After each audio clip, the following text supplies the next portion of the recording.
Well,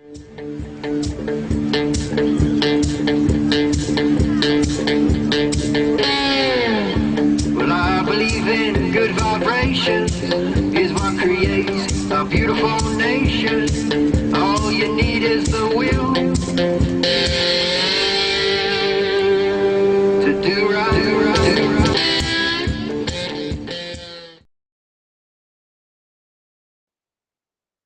And we're live. Welcome to a brand new episode of Anecdotally Global Referee Musk calls the game. Ex-comedian gets butthurt.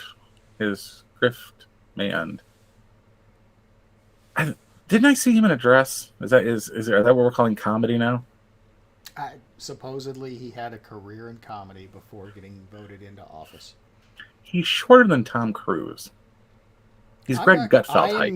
I am not going to hold immutable characteristics against the guy. He may be a tiny little guy. That's not his fault. Yeah, it's little guys. It's not an immutable characteristic when Napoleon complex is real, even though Napoleon didn't technically have a Napoleon complex because he was average height. Yeah, and let's not just gloss over the fact that Zelensky looks an awful lot like Napoleon. And Hitler. I don't think he looks like Hitler. Yeah. I don't know. Give him a little cookie duster mustache, maybe.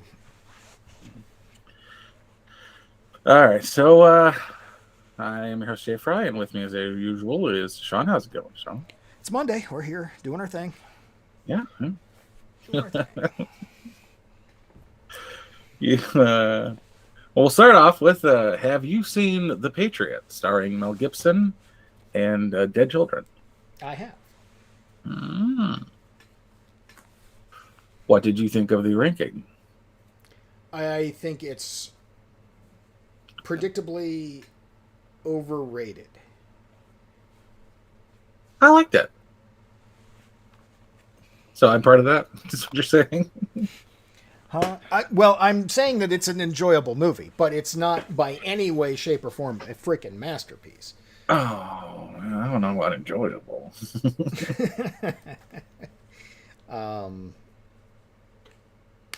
It's written in such a way that it's going to hit certain notes with anybody who lives in North America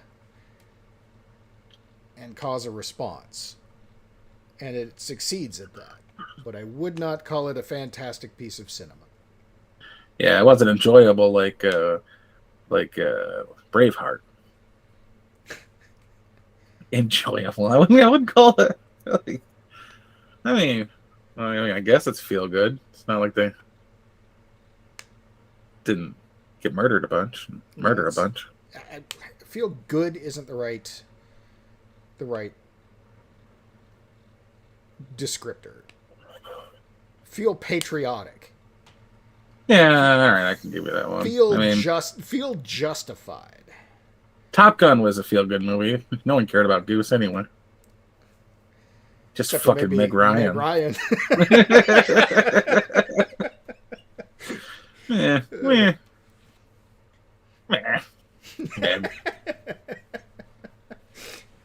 Oh. God, that's it's ABC now when I get there. Probably close to the handicap section. We are going together. Says here you made fun of Meg Ryan. Like, really? That's what it was? You haven't even heard my Jew. It was more Anthony Edwards, but yeah.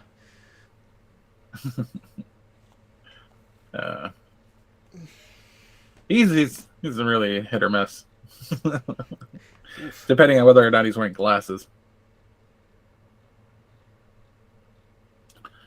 And signing on to Lambda groups in which there's a oddly glossed over rape scenes. I wish I could do the nerd laugh, but I'd hurt myself if I tried. Oh man, I'm pretty sure they hurt themselves when they did. Although you got to admit the skit and the musical number was actually really good. Oh yeah. I'm not going to watch it again though because I've really hurt myself doing that in the past.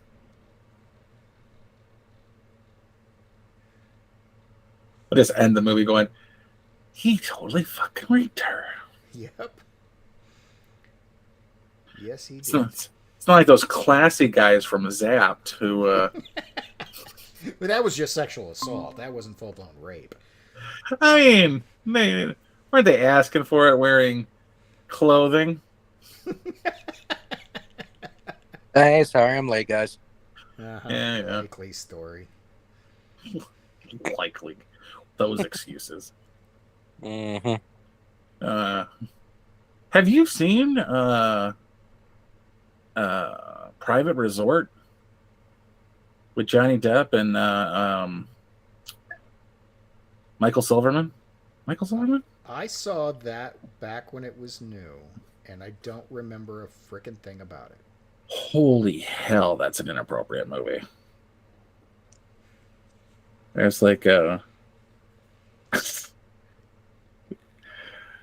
it's got a good cast. Even though I'm pretty sure it was like introducing Johnny Depp at the time. But no, it was already a thing. It was Rob Morrow. I say it was. So it wasn't Johnny Depp? No, it was Johnny Depp and Rob Morrow, not John Silver. Because Johnny Depp got his start in Nightmare on Elm Street, which would have been 83, 82 or 83, yeah, 82, 3. But yeah, it was like he wasn't a lead because he did die. But oh man, it's such a terrible movie. Like he at one point hides in Leslie Easterbrook, who, if you remember, in 1985 was hot as shit. 84. So 84, Nightmare on Elm Street. 85, Private Resort. That's right up there with Matthew McConaughey being in Texas Chainsaw. Yeah, after he was already in Renee Zellweger too. It's the same movie. It's just, that's a bad follow up.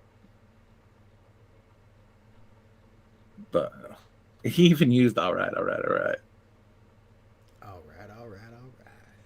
Like maybe don't bring that same energy to this clusterfuck.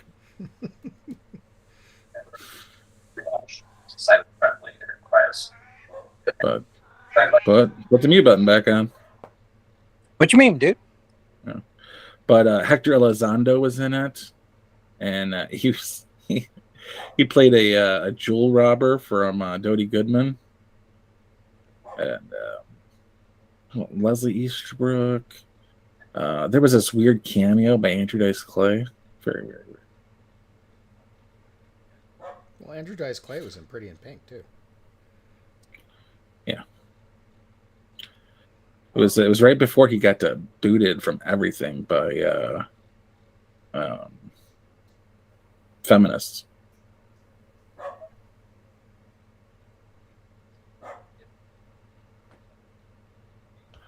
There was literally in the contract, Leslie Easterbrook had to show butt. Oh, it was the theatrical feature for Rob Morrow. So the first lead for Johnny Depp and the theatrical feature for Rob Morrow. Man, that was a bad series. But Private Lessons, Private School, and then Private Resort were all just terrible. But enough about them, because we got better things. Are they Corman projects? No, have you? All right, so I am a Corman fan. So am I. But there is not more gratuitous nudity in a Corman film than in the feminist project that was the Slumber Party Massacre. Each of those three films, minus the your favorite, which is 2, we've talked about it before. The little Illich, who doesn't need a billionaire murderer? That's what I'm talking about. But each one's written and directed by females, and the nudity in those movies is the most gratuitous of any Corman production. Like minus the what was the one in space where the chick got raped by a worm? Oh God, I don't remember. There was Corman is literally the employer of Southern California. He made so many movies. He was, like at one point he was pumping out 2 a year.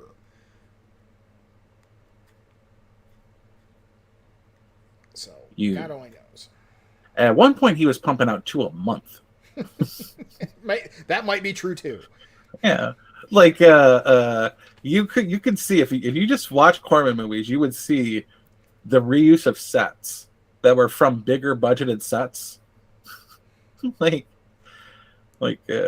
hey, you know your dentistry film that you wanted to push? I can get it done for your budget, but it's now in space. Green light. Like what? Like, hey, all the dentistry stuff is going to go to alien fighting now. There was one scene. It was at that space station, and the room had been. It was all McDonald's Big Mac cartons, secured to the walls and painted gold. And I was like, "Hey, I recognize that. those look familiar." Good old 1983. But Corman worked with some of the greats. He had James Cameron for a good like 4 movies. I'm telling you, dude, he employed all of Southern California. At some point, everybody south of Bakersfield has a Roger Corman project on their resume. Yeah, south of Bakersfield, west of Barstow. Yeah, What have you guys talked about so far? Yeah, we kind of glossed over the Patriot because it was it is what it is. Do you have any Patriot comments? It's a 5 out of 5. I'm good. Yeah, fuck them kids. Yeah, it's a feel-good movie like Braveheart, right? it really is. Freedom. Or as our vice president would say, freedom. Did you see that Vice she President actually was out there at the DMZ and said we had an alliance with the North? I did. Well, did you mean that? I'm pretty sure you meant something else. Hey, dumbass, we're technically still at war with them. You fucking retard. I saw a TikTok that was Trump's view of North Korea and Harris's view, and it looked like she was selling binoculars on late night. Like that's how well like she found in looking through military grade binoculars. Oh, it's so close. Yes, ma'am. It's 50 yards away. I heard that. I heard that on a different thing, and I'm like, oh my god, that's so good.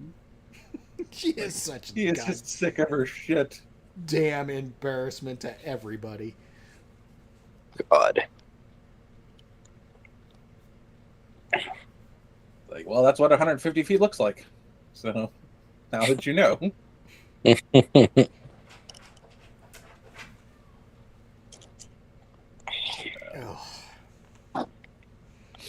live in clown world, and it's gonna go up in a thermonuclear explosion soon because people are fucking too proud of their own shit. Thanks to Elon Musk. I don't think Elon's gonna be the cause of World War III, but yeah, Twitter got spicy there for a couple of hours. I don't know a thing about what you're talking about, so by all means, enlighten me. Oh, I wonder if I can find it. You could even pretend, like you know, like yeah. Just explain to the viewers at home what like The viewer. Tell me about The it. viewer. The viewer, me. So start talking. The viewer is me. I am that viewer. Yeah. No, seriously. I probably am. Well, mine says one watching, and that's me for me anyway. I got a write up on it if you don't have anything available. Yeah, I don't have anything available. All right, hold on, pull it up. It's just a quick overlay of what had happened. All right. Oh, son of a bitch! It backed out on me. There's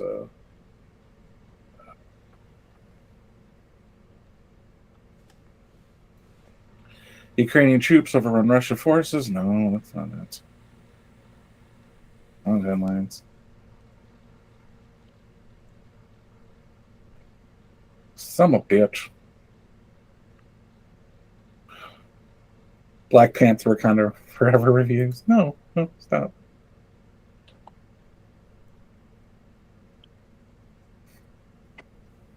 Yeah, I lied. I don't have it. We are professionals, ladies and gentlemen. Well, basically, Elon laid out what's going to most likely be the negotiated terms of the end of the strife in Ukraine and Russia. And Zelensky did not like it at all and accused him of being pro-Russia because, of course, everybody who doesn't just, buy in and give Zelensky everything he ever asked for all the time is pro-Putin. What did he predict, out of curiosity? What's that? What did he predict? Crimea stays as part of Russia, and then the disputed territories gets a vote, most of which would probably vote to be Russian. And it would end the hostilities, and says this is the most likely outcome. How many more people are going to have to die for what we know is probably going to be the outcome? So... Spicy meatball. Yeah, and Zelensky did not like it at all. He put up a tweet himself that said, which Elon do you like better, when he was pro-Ukraine or pro-Russia? To which the best response was somebody who quote tweeted it and said, the Elon who's for peace. Mm-hmm. Yeah, that's the correct answer, is that, you don't need to pick a side between Russia and Ukraine. You both fucking suck. How about you both stop sucking and stop wasting my money? So about freaking accurate. I don't have to be pro-Putin to point at Zelensky and go, you're fucking stealing my money. Mm-hmm.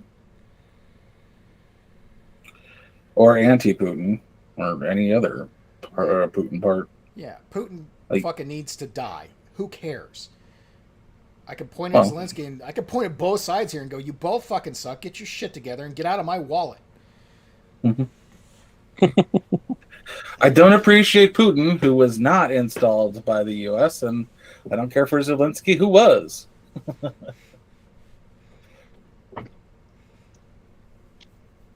Like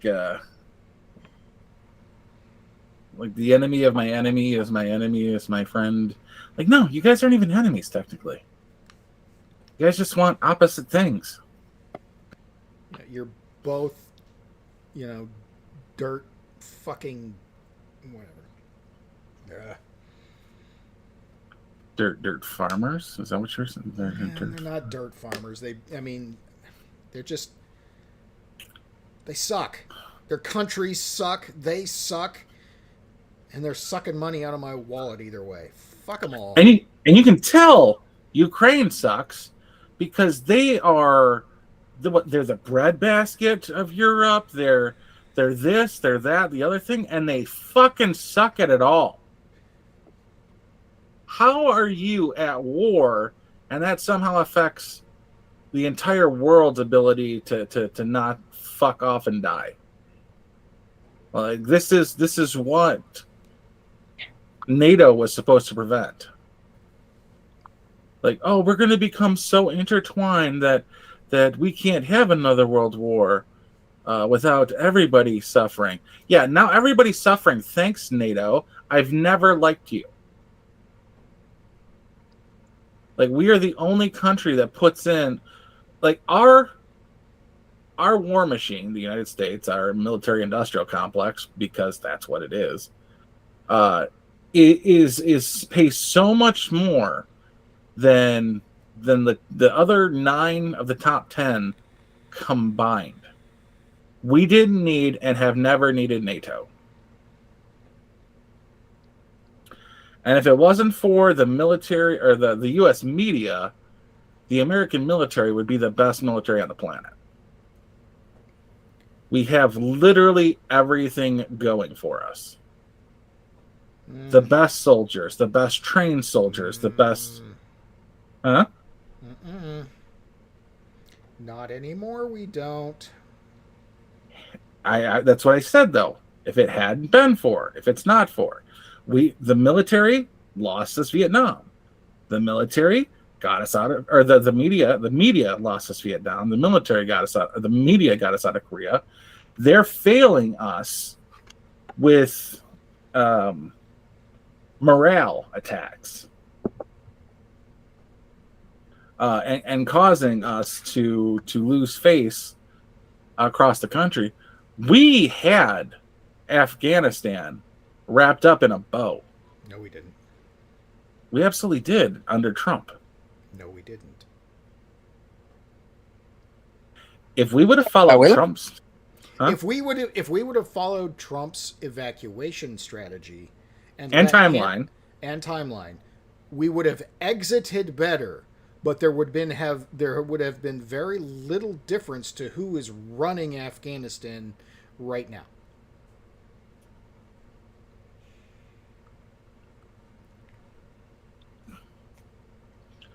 We had a government set up. That government is now destroyed, and the Taliban took over. Government only functioned because we pumped so much fucking time, effort, and money into it.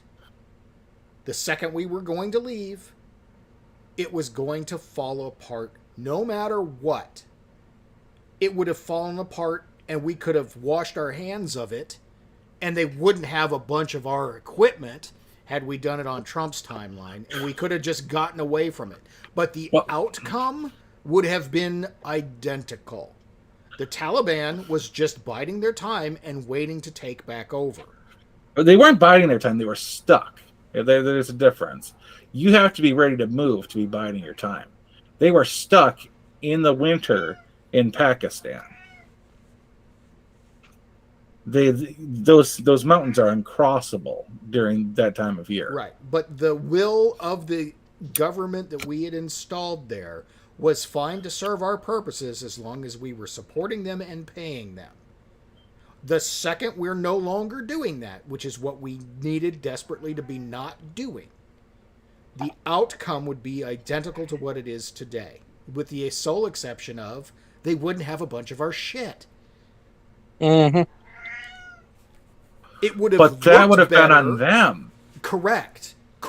It would have been on them. But the outcome would have been the same, is what I'm saying. We left poorly and stupidly because we have a fucking retard as commander-in-chief, backed up by an even dumber retard in the vice president that doesn't know anything about anything. Then you've Let's not forget to blame Milley for some of this. I was just getting to Milley, who is literally the worst example of a general in the modern era. And there have been plenty of bad examples. Right. Like at the end, Petraeus, Clark, they were all awful. Right, but Milley tops the heap. There were foppish English royals that got command of units just because they were foppish English royals that had no military experience and were considered disasters that were way more competent than Milley. Yeah, but we would have ended Afghanistan with a success if we had left in Trump's time frame and the snows would have still been heavy and there would have been a 3-month period where Afghanistan was under the control of the Afghanis before they had any sort of fighting to do in the start of the spring. Correct, but which is the middle of the spring. My whole point is that once without our support, they would have fallen apart anyway, because they were only in it for what they could get from us. Because they're fucking goat herders who can't do a goddamn jumping jack. Correct. My point. That's my point. Is that we left poorly. Yes, you can point that finger directly at Milley and Biden. Absolutely. It's a travesty. It made us look bad on the world stage. It proved that they're incompetent. Whatever. But as far as Afghanistan goes, the outcome is the outcome that was going to happen no matter what. Because it was a mistake to be there in the first place. Yeah, a mistake Russia learned 30 years ago. 40 fucking years ago. Correct. Bush should have known better than to even get involved. Mm-hmm. Obama should have known better than to continue it. But at no point did anybody do the right thing except for Trump, who lined it up to get us out, would have gotten us out and saved as much face as possible, but the outcome was always going to be the same. And Trump couldn't have known better because they were lying to him the whole time. Correct. Because the military-industrial complex is its own thing that does its own thing. Mm-hmm.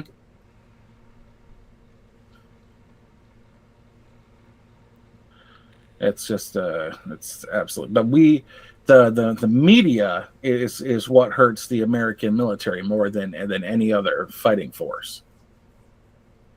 It's the lack of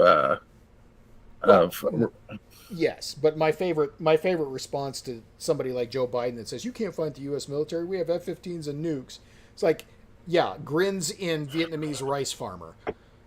Yeah, like they're the only ones who, like, our F-15s will fuck up your MiGs or whatever you're running with, but they can't occupy a street corner.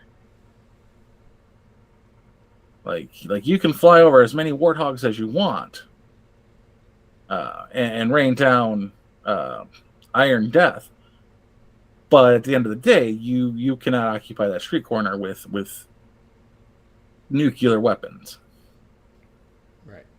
Well, that's just it. Who was it that it was Swalwell, wasn't it, that threatened to nuke America?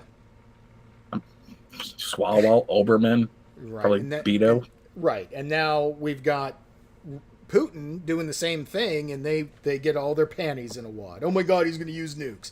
No, he's fucking not. And if he does, what are you going to do about it? Are we going to respond in kind? Are we actually going to do this? Because that's the only option you have. You've painted yourself into a corner. And if that crazy motherfucker in Russia decides, we'll use small nuke.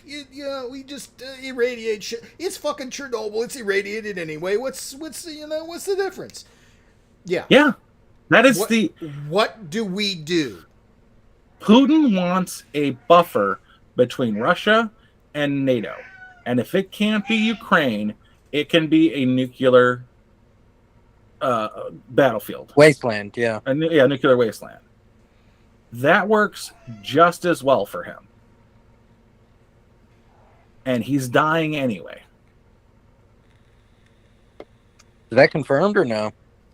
We all are, Garrick. Oh. I'm not sure if you've been told or not. Santa's not real, and you're going to die. That's what I meant, but okay. I see what you're getting at. He's contracted a terminal STD called life. What if we're allergic to oxygen and it just takes 80 years to kill us? It's nitrogen, by the way, not oxygen.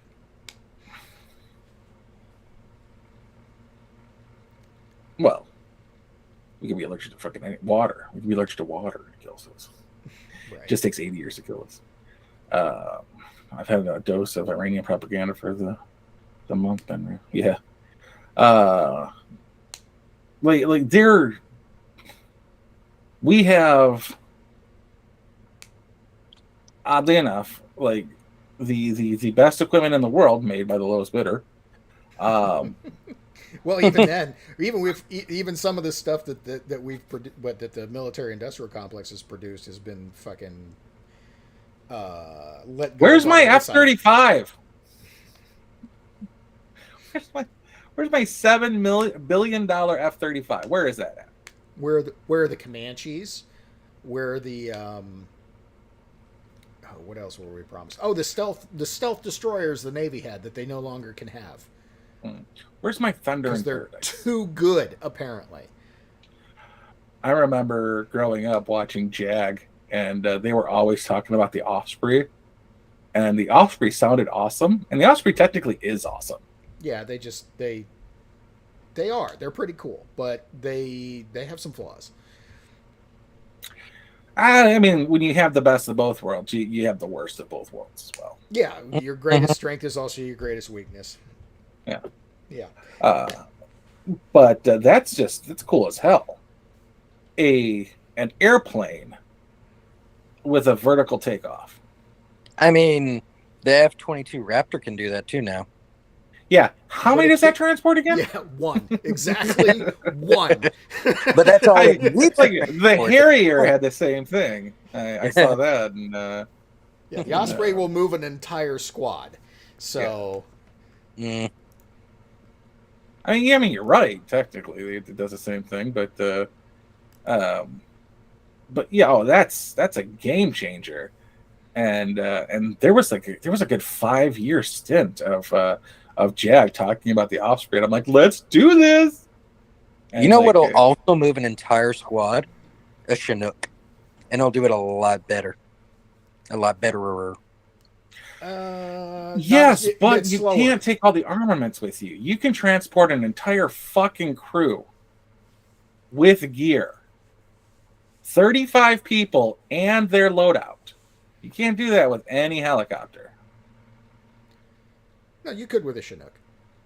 It's just bigger. It's a bigger target. It's slower. It's just there's reasons why the Osprey is better for that particular job. I don't think you can spell correctly. You can sling. Not only can you do that with a Chinook, you can sling a field piece underneath it and take that with you too. Mm-hmm. But again, slower, bigger target, not as effective. How many do we have? We have 400. 400 what? Chinooks. Yeah. Is the Chinook the fastest helicopter? No. Capable of transporting 55 soldiers to remote locations at a speed of nearly 200 miles per hour. Can a Chinook lift a tank? But as far as transport goes, how does it stack up? 55 soldiers, 200 miles per hour.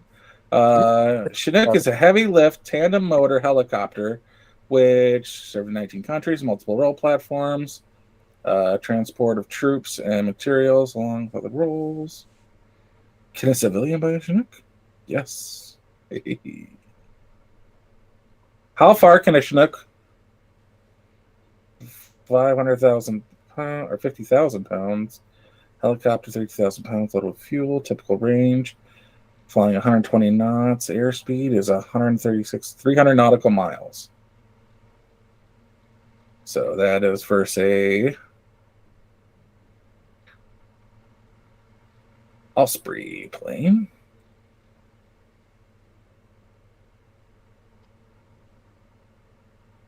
Top speed 351 miles per hour.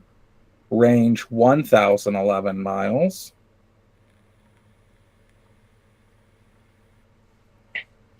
How many do we have?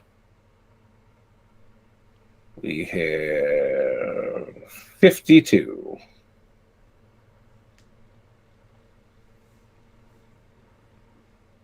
The advantage of the Osprey over airplanes, it can take off, hover, land like a helicopter, remote missions, long-range operations at sea. Is the Osprey better than the Chinook? Yes, Sean is stupid. It says it right here. I'm telling you that the Osprey is better for that particular job than a Chinook. It's just Chinook can just carry more. It's slower and it's a bigger target. Chinook can carry 55 troops in one load, while Osprey can top out at 32. Chinook does not usually carry 55 troops at one time. Okay, what's the top loadout for Osprey versus a Chinook as far as weight? 55,000 pounds lowered to 32,000 with fuel versus 32 seats floored, 20,000 pounds, internal cargo, and up to, so a Chinook can carry 34,000 pounds, and an Osprey can carry, what the hell? So an Osprey can carry 24 troops seated and 32 troops on the floor, or 20,000 pounds of internal cargo and 15,000 pounds of external cargo on a dual hook system, meaning that it technically can carry just a couple more people or a couple more pounds. All right, the Osprey's advantage is it's faster and has a larger range. Yeah. That's it. An Osprey can carry 56 people. A Chinook can carry 55 people. It can carry 34. A Chinook can carry 34,000 fully loaded. A Osprey can carry 35,000. Interior of 20,000 and exterior of 15,000 on a dual hook system.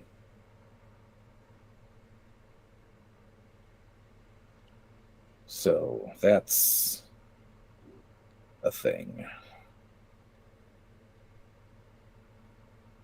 Right. But then you come down to usability and maintenance. The Osprey's really good at getting troops in, dropping them off, and coming back home. But the Chinook is easier to maintain and repair and keep active. Mm-hmm. So there's a reason for an Osprey. They do cool things. They have a very specific role, and it does it well. The Chinook doesn't do it as well, but is cheaper, easier to maintain. But the problem is it's a much bigger target. You'll have much greater losses at that defined assault role of getting troops in. Half the price as well. Right. But you're going to lose more of them if that's what you use to do an assault, which is why the Osprey is better at that one role. But as far as a mover, the Chinook is better because it's cheaper, easier to maintain, and just as good. Yeah, Chinooks are 35 million and the Osprey are 70 million. So when we deploy the Marines, I want them in Ospreys. I want them to get in and do what they need to do quickly. But as far as logistics go, that's not what an Osprey's for. That's what a Chinook is for.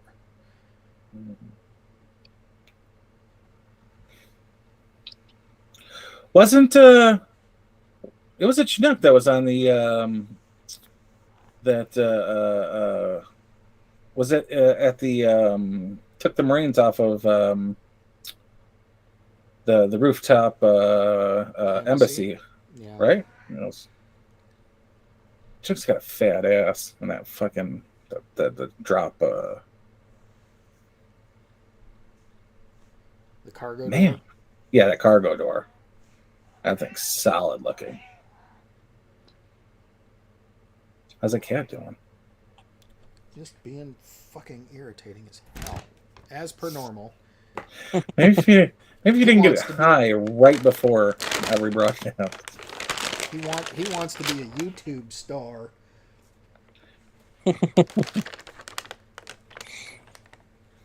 Mm. Oh, so I wanted to let you guys know, Paramount came out with a documentary for the Las Vegas shooting on the 5-year anniversary.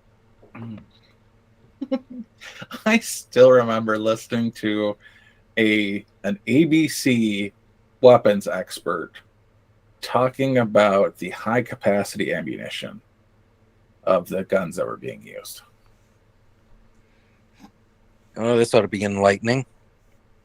He's like, it's like that particular weapon utilizes high capacity ammunition. Like, that's not a thing. Yeah, don't say.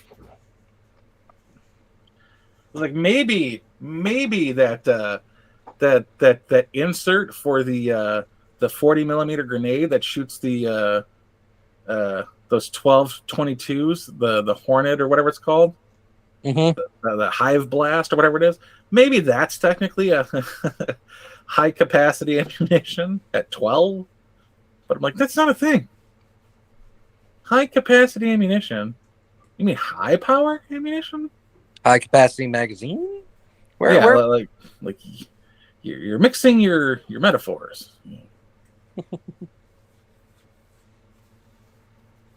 Everything that guy just said is bullshit.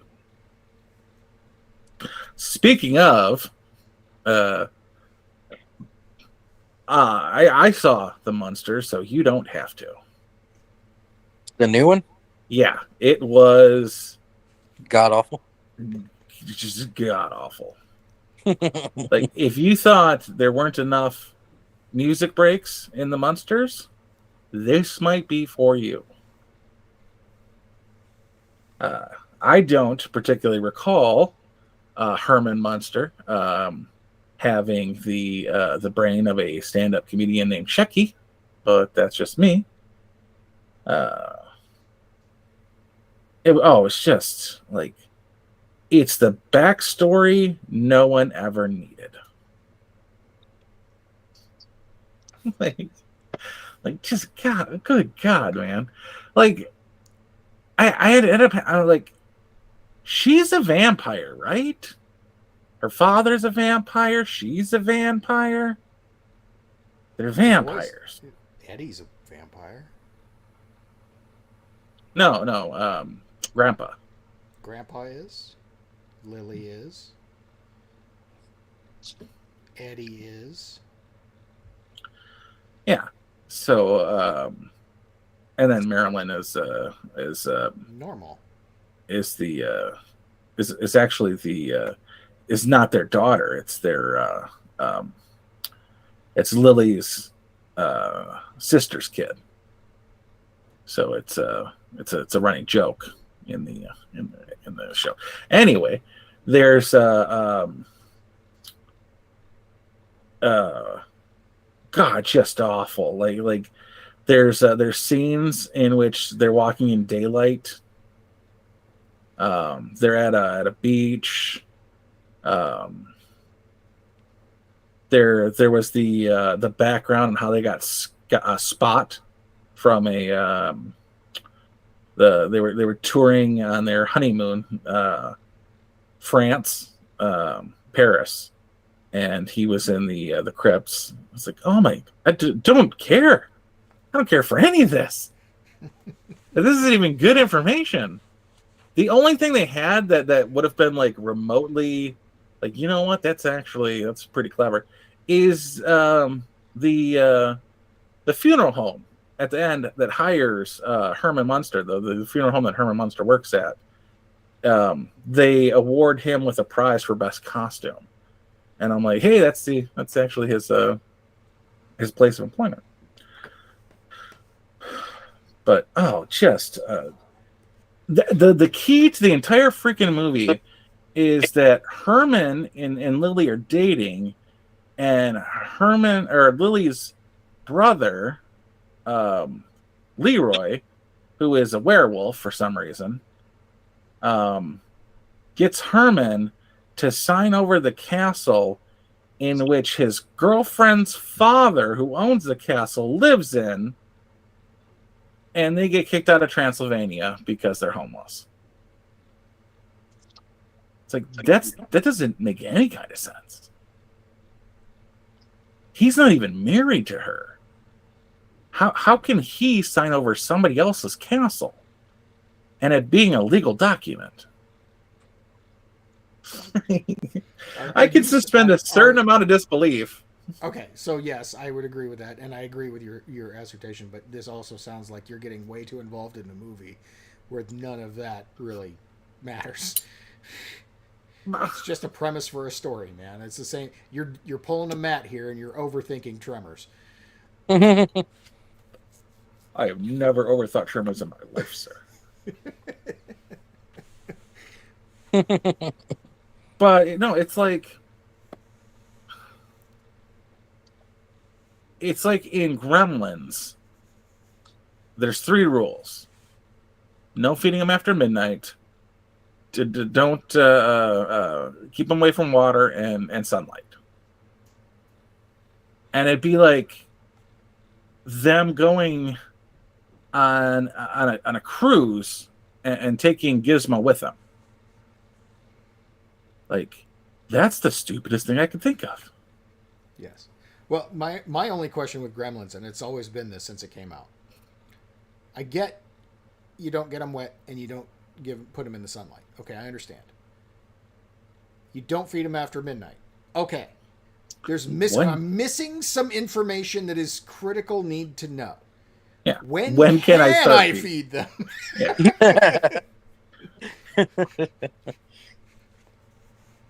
At what point after midnight is it okay to feed it? Yeah. I guess I just kind of figured you wouldn't make it past midnight, so. Yeah. It's like, here's your car keys. Don't turn it off. I assumed that you'd die driving it to its first destination, so I didn't tell you what would happen if you turned it off. It's a transformer.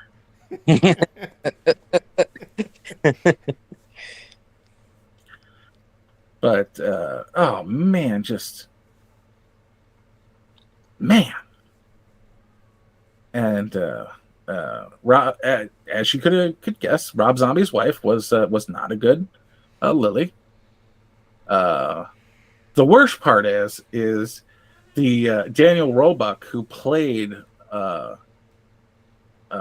Grandpa, the father, was actually pretty good, but super duper Jewish. And he's not normally a Jewish dude. Well, he is Jewish, but he's not like an overly Jewish guy. Overtly Jewy? Like just not even overtly, just overly. That's what I meant. Yeah, just like, oh, this putsch, this schmutz, this boobala. Like, no, boobala's not an insult technically. I mean, it's a baby. It's just like it's fakakta. Like, it was just everything about it was like super Jewy, and I'm like, is that something I'm missing from Transylvania? Was everybody very, very Jewish? Yeah, I'm pretty sure Dracula was Catholic until, he made the deal with the devil. And that's another thing. They changed the last name because she was Lily Munster, née Dracula, to Gruella or something. And it's like, Grandpa's the fucking Count. He is Dracula. He's just old. And they had this weird thing where they kept talking about their previous lives. Like, oh, in all my lives. I'm like, you're not the Addams family. You're just monsters.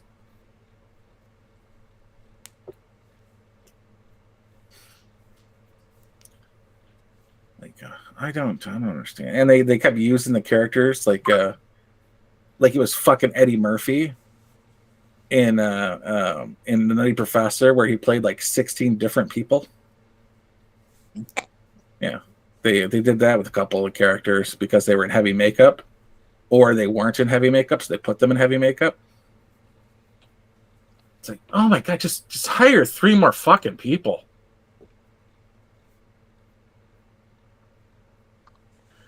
I could not recommend that movie less.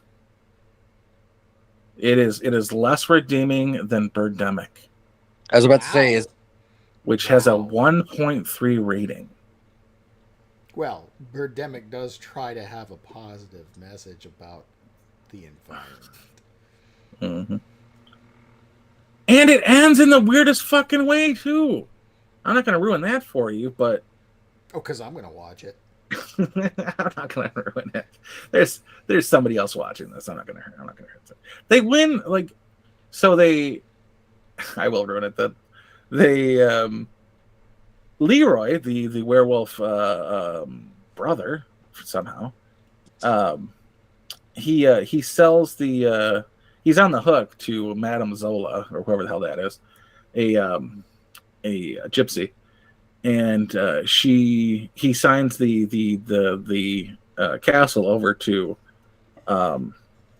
Madame Zola as part of a profit making scheme, and she gives him like a little bit of money for it because of how much the Leroy, the gambling freaking werewolf, had borrowed from her. He's like, "You really screwed me over, Zola. I'm gonna take this money. I'm gonna double it in Vegas." And that's like the last you hear of Leroy, which is stupid. At the very end of the movie, he comes back and he won a bunch of money playing in Vegas, and he gives Herman a giant check for his half of the proceeds from selling the castle, and they're all rich. I'm like, what the fuck?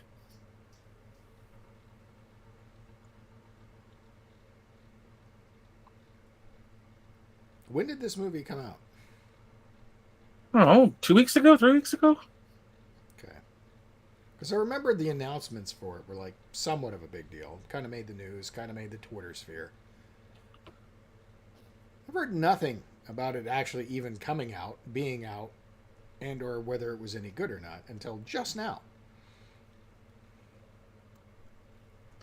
I had a lot of hope for Van Helsing, which gave me like half of what I was jonesing for, Right. but all in all wasn't great. Even though like how Kate Beckinsale looks gorgeous in it. Yes. Probably one of my favorite looking werewolves of werewolf, creation or whatever.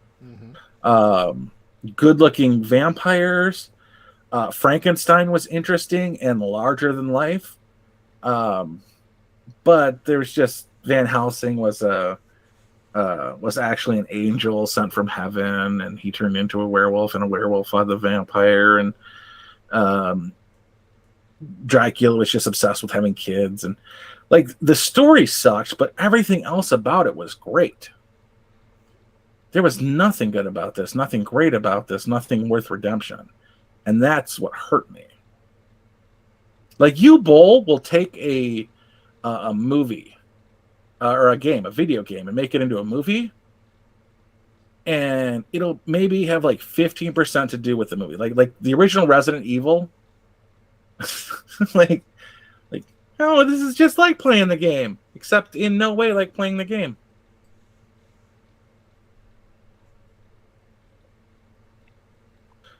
Like Super Mario, I enjoy Super Mario Brothers, but that is my guilty pleasure movie. Yeah, I enjoy that movie, but as far as explaining how the game is played, It not has so much. It has nothing in common with the game, not even story wise. Oh, hey, Princess Peach her name's Gabriella, and she's Luigi's girlfriend, and Mario's married, and what the fuck? It just, none of it makes any. Yoshi's in it for 3 minutes. Like, what is? No one rides it. Oh, it's just insane. He doesn't lay an egg. I mean, what the fuck? Yeah, he doesn't swallow any eggs. Big Bertha gives him jumping boots. Oh, yeah, Steven. I realized people might not have seen House of the Dead, which is my guilty pleasure. I love House of the Dead. The movie or the game? The movie. Oh, you know what's the other terrible thing? Oh, wait. Yeah, there were mushrooms in Super Mario Brothers. Were there? There was a mushroom and then fungus, which was the king. Yeah, that's true. Ugh. Yeah, that didn't add up. No Toad. I was disappointed. There was a Toad, yeah. It was Toad was played by the guy with the harmonica who got turned into one of those fucking, I don't know, Koopa Troopers? That was Toad. That's terrible. Yeah, it was terrible. And people are bitching about how Chris Pratt's going to ruin Super Mario Brothers, the project. And I'm like, did you not see Super Mario Bros? Yeah, really. One of the Italians is Puerto Rican. The other's English. Yeah. It's just so terrible. Yeah, Princess Peach's name is Daisy. Which there is a Princess Daisy, but there's also Princess Peach. Yeah. I don't know who frickin' Spike and Iggy were supposed to be.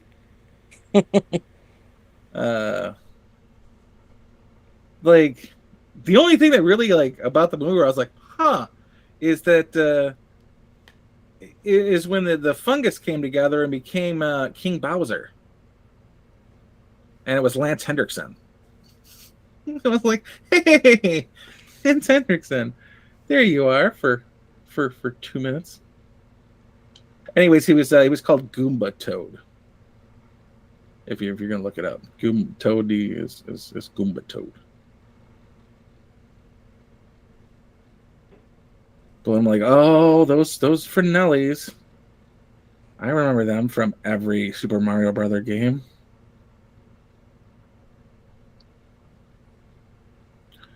Like, oh yeah, King Koopa's ability to shapeshift. Whatever the hell is going on here.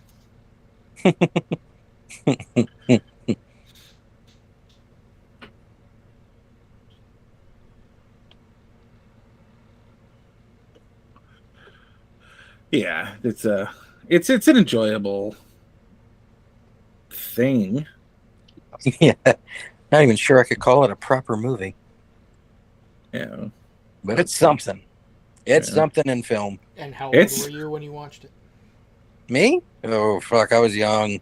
Dude, I watched it like 4 months ago. I fucking love that movie. I was 6 the first time I saw it, I think. You know, I remember hearing that that they wanted to get Tom Hanks to play Luigi,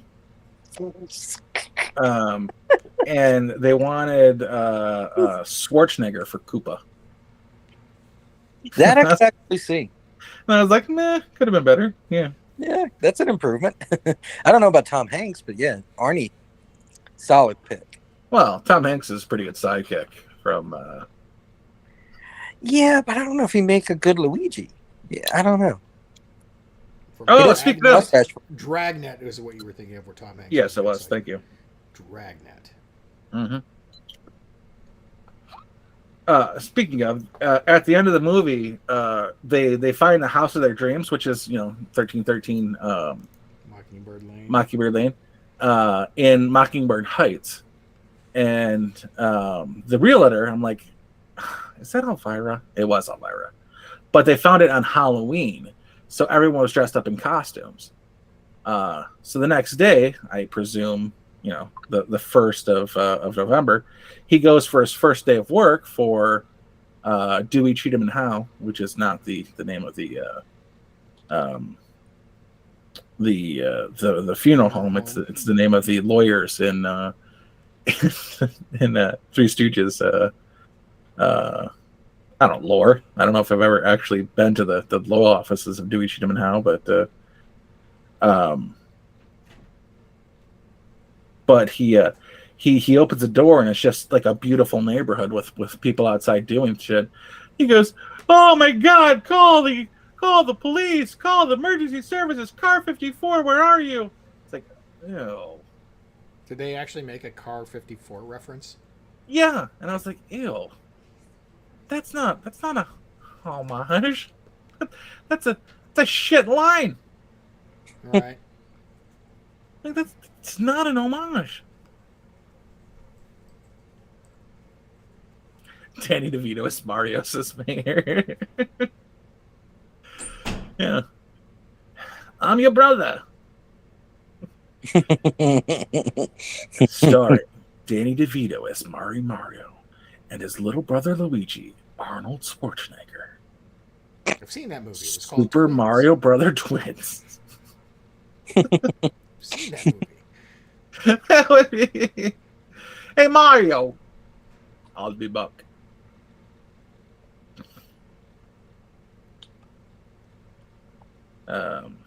So I mean, I'm gonna give it a shot. I mean, I will watch Chris Pratt in anything, as long as it doesn't have Jennifer Lawrence in it.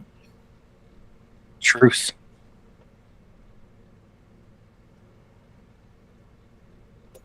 But like, they didn't break any bricks whatsoever, though. Like, they didn't break through a brick wall. They freaking fissioned through a brick, a stone wall. It's like, wait, were any of the pipes green? Well, no, they were just freaking rust. Yes. It just there was no. It did make sense on the whole. But it was not in keeping with game lore. But the new, I'm a little disappointed because it's got Chris Pratt as Mario and Charlie Day as Luigi. Charlie who? Charlie Day from It's Always Sunny in Philadelphia. Yeah, that's like backwards. Charlie Day is short. Is he? Pretty sure he's short. Well, let's see. He is Certainly shorter than Chris Pratt. 5'6.5". Yeah. Oh, Mr. Conspiracy Guy. Yeah, with the red. So Anna Taylor-Joy is Princess Peach. I'm gonna give this a shot, even though I hate Jack Black. He's playing Bowser. Even worse, it gets. Keegan-Michael Key is playing Toad. Seth Rogen is playing Donkey Kong. Fred Armisen is playing Cranky Kong. Speaking of little guys, Sebastian Maniscalco is playing Spike. Kevin Michael Richardson is playing Kamek. And Taylor-Joy? Really? I don't know. I don't know how I feel about that. I mean, all I've seen her in is the Queen's Gambit. Same. I didn't see The Witch. I haven't seen New Mutants. I haven't seen Amsterdam. I swear to God, if Seth Rogen actually voices Donkey Kong and says any words, I will be so fucking pissed. She's 5'8", so she's going to be taller than Luigi. Yeah, Luigi's going to be the shortest person on this cast. Yeah, I mean, it could be interesting. What's his nugget is a freaking munchkin.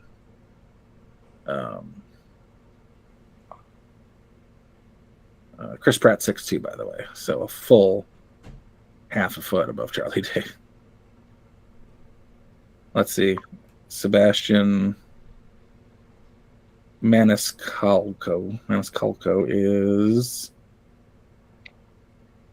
he's 5'9". He must have just been short around tall people.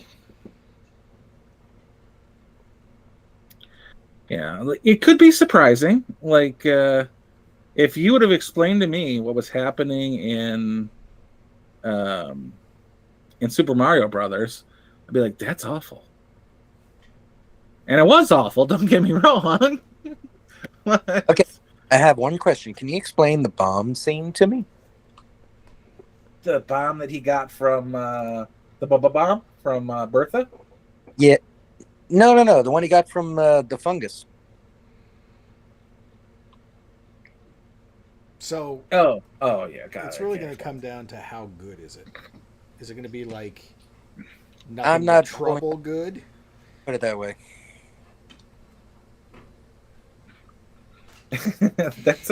That's a distinctive kind of good. That is a very, and as long as nobody does the Chevy Chase role, I think we'll be fine. Chevy Chase ruined that masterpiece of fuckery.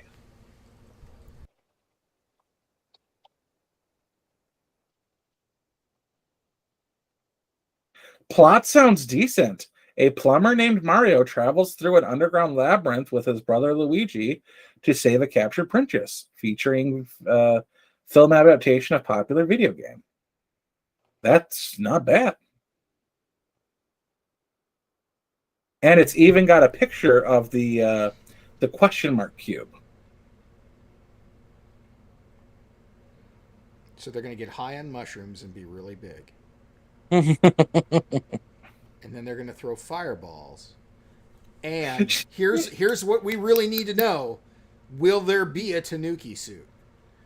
Can you imagine if you're 5'6" and your 6 foot tall brother becomes 7 feet tall with a mushroom and you still are that tall? Like, come on, man. Give me a mushroom. Yeah, that's I'm gonna give it a shot, but it seems really hokey if Jack Black's gonna be Bowser. Mm-hmm. Not that it wasn't really hokey with with Dennis Hopper, who is King of the Harvest, by the way. Yeah, there's just way too many comedians involved in this. It might be funny. Like, I'm gonna give it a shot. Well, and let's not forget the target audience. It's me. I'm the target. No, I'm pretty sure it's us. No, I'm pretty sure it's children. Children don't know who fucking Mario is. Unless they play Super Mario. Not Super Mario, but what's the fighting game they do? Anybody who owns a Nintendo of any flavor at any point in time knows who Mario is. So, who was Sonic made for? Children. My son, my middle son, the 14-year-old, loves Sonic. Loves it like crazy. Loves the movies, loves the video games. Oh, loves God it rest. Okay. I recently watched Sonic the Hedgehog, and I was like, I'm glad they fixed Sonic, but man, they needed to fix a lot more. No, those movies are ridiculously high quality and good. Like, they should not be as good as they are. I enjoyed Sonic the Hedgehog. Yeah, both of them are good. It's I haven't seen the second weird. They shouldn't be good, but they are. Is it out? The second one? Yeah. Second one's out. Second one was the most recent one. Now they teased a third. That one's not out yet. Isn't that Jim Carrey's last movie? Yeah, we'll see that when I see that. Right. Sonic the Hedgehog is on Epix. Amazon Prime subscription, Paramount Plus. Yeah. I think I watched it on Paramount.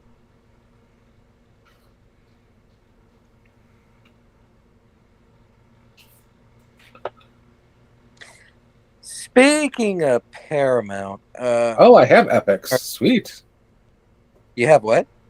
I have Epix for a trial right now. Oh, nice.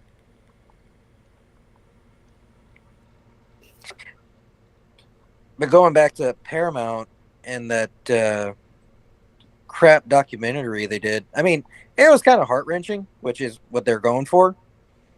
But they did the stats thing for mass shootings in the 5 years since Las Vegas. And it's almost exactly it is dying for the Matt Christensen treatment of getting debunked, because it says there was 117 mass shootings in the last 5 years. I guarantee 90% of them had less than 10 victims. Well, it all comes down to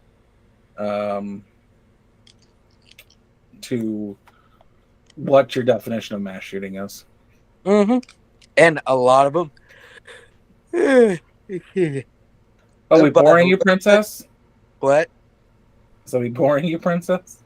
A little bit. You're the one talking. I know. You I'm have boring a point to make, and you're so bored with your own talking point. Yeah, maybe quit, but I'll make this one quick. I researched like 4 of them just out of a random pick. None of them really screamed mass shooting to me.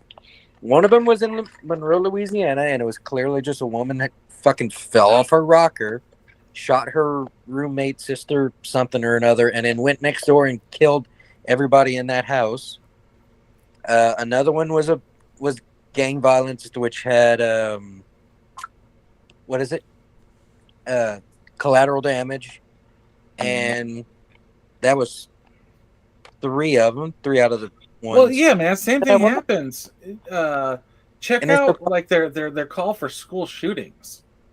It's like a drug deal on a Saturday night at a middle school. It is counted as a school shooting. An irate worker who was fired from his summer job of roofing an elementary school comes back and shoots his boss. Counts as a school shooting. A car chase between 2 rival gangs that drives through a school parking lot. A school shooting. With the police academy or something. Yeah. That negligent discharge. Yeah. School shooting. At a college. Yeah. Yeah. It counted as a school shooting. And there's multiples of those. Oh, it just kind of pissed me off when they did that shit. I mean, the last episode is the only one I think it's really worth watching. If you want to do the whole 4 hours of it, go for it. But I ain't doing it. Yeah, they did it. It's a mini series. It's 4 like 50-minute episodes.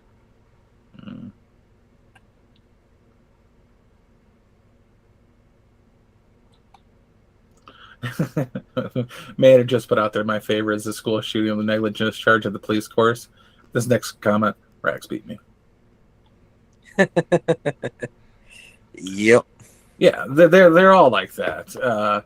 But it's very particular what constitutes a mass casualty event or whatever they're finagling for, because they want to make it a white shooter problem. And if you don't count enough people, then it's gangland violence. A drive-by, 6 people are hit in a drive-by. Now, no one dies because they're all like shoulders and arms and yeah. There's not any deaths. Yeah, 6 shot, but no one dies. Or a rage where you shoot your wife and the guy she's cheating with. That's 2. And then you're like, fuck it, and go after your boss. Look him too. So they make it 3 or more casualties that result in death.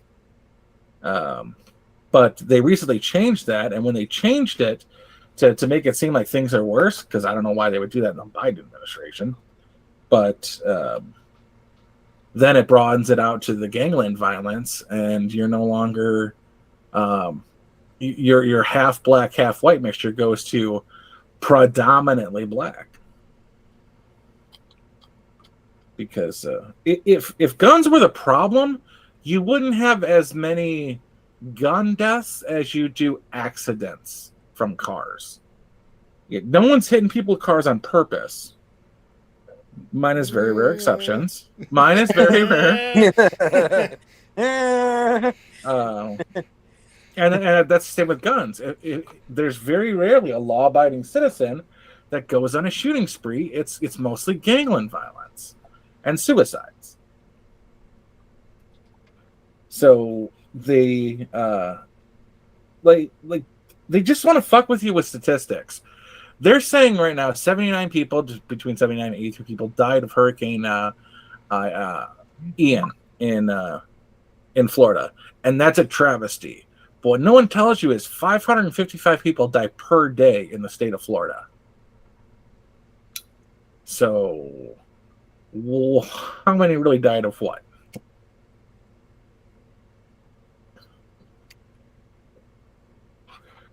Like, does a hurricane save 450 people a year or a day, or is it a pause in general stupidity that causes people to flee?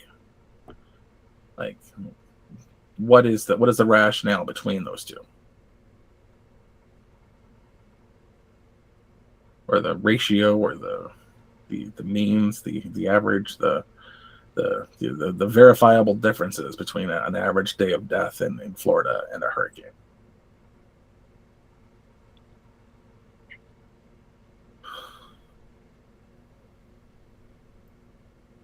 Well, the thing with hurricanes is they suck and they blow. Thanks, Sean. I could have Yes, told you that. Exactly. I've gone through it. That's the thing that gets me, is that they're like, oh my God, the hurricane did this. Yes, hurricanes are a natural disaster. Every single one of them, every single time, they happen every single year, multiple of them, all the time. People die in hurricanes, people die in tornadoes, they happen. If you think that you can ever get that to a zero number, you're fucking retarded.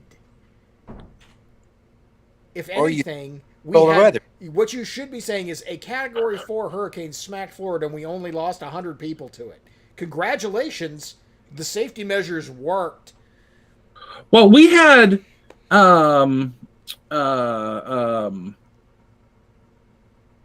that tsunami that hit Japan in 2015, 2016, 2017, somewhere in there.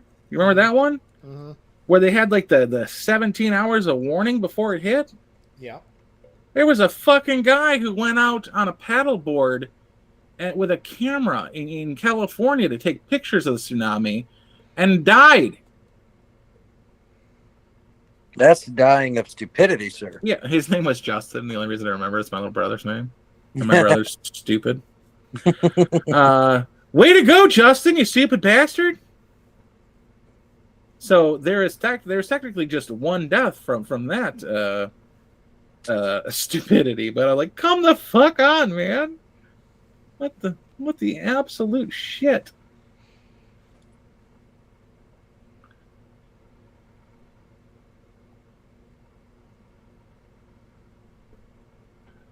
You can't warn people in advance enough. And besides that, it's not the government's responsibility to warn me of I need to save my own life. I decide if I need to save my own life. Well, it's nice to get the warning. I'll say that much. The warning's nice. Absolutely. I want those. Please give me the warning. Yeah, you're not wrong there. How far in advance do you need to know, though, whether or not you're going to go or not? Because, we are talking about it's supposed to hit here, and you might get like a 24-hour notice that it's shifted and it's going to hit here instead. Right. So how far in advance before you start blaming the government? Like, if you have the ability to leave, you should have fucking left. Well, you should never blame the government for an act of nature. They can't control it. They can't do anything but give you a heads up. And even that is going to be to the best of their knowledge at the time. And that's the best you can do.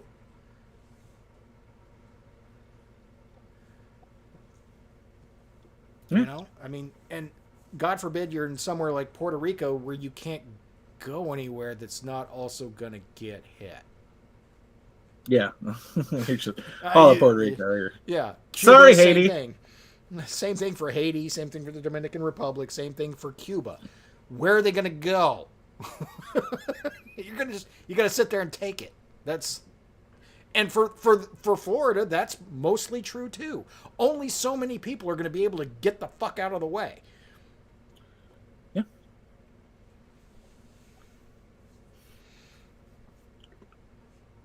That's why Personally, I wouldn't go. I would probably. I live in Hurricane Alley, so I mean, it is what it is. Yeah. I would hunker down, and because I'm building my house now, but well, eventually we're waiting for a little bit prices to come down. But it will be earthquake proof unless I get fucking swallowed by one, and have a tornado shelter. Like if I lived in Florida by the water, I damn sure would have a boat, and boats float. Sometimes they're just floating holes that you throw money into, but what the shit is this? What is what? Wonka 2023. Yeah, I sent it in the group chat, Sean. What? This probably should be called Charlie. Oh, a young Willy Wonka, and how he meant the Oompa Loompas. So this is going to be about the. Oh, so we're making a Charlie in the Chocolate Factory universe now? No, it's young Willy Wonka, and how he fought off the Snorlax for the Oompas.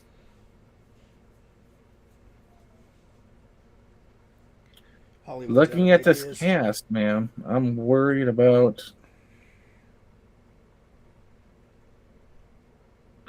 I'm worried about who's playing the Oompa Loompas. It'll be Deep Roy again. I don't know. There's Tom Davis. There's Jim Carter, Rowan Atkinson, Matt Lucas. Those are several people who could play. Keegan Michael Key. I'd be scared of that. Hey, stop ripping up my chair. But Timothy Oliphant, or Timothy Chalamet looks like a decent Willy Wonka.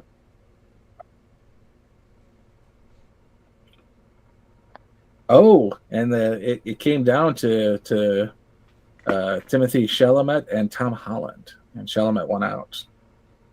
Apparently, he was able to gay it up more. I don't know how that's possible. Tom Holland is English.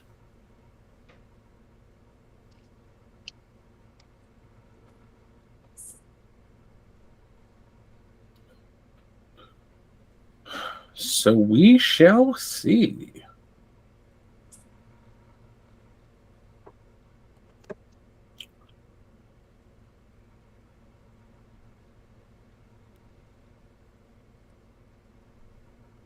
Should be a fairly interesting take. Speaking of gay, Go on.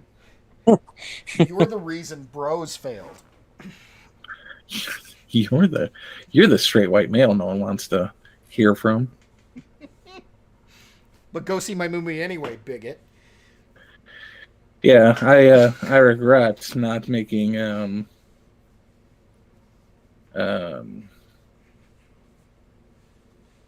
my movie more relatable to general audiences. Believe me, my name is Elizabeth Banks.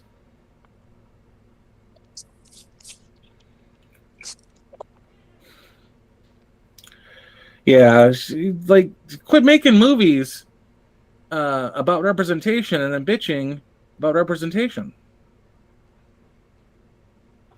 They'll never stop. Come on now. The sad thing is this is now the marketing tactic for most things. Blame it on the white guys? Yeah, blame the white guy. Blame the normal white guy for everything, and you get free marketing. That's the new normal. It's what Disney's doing. on basically all of their properties. Speaking of Timothy Oliphant, he's the new coach in the Mighty Ducks TV show. I don't know what happened to Gordon. No Gordon Bombay. Unless he's playing Gordon Bombay.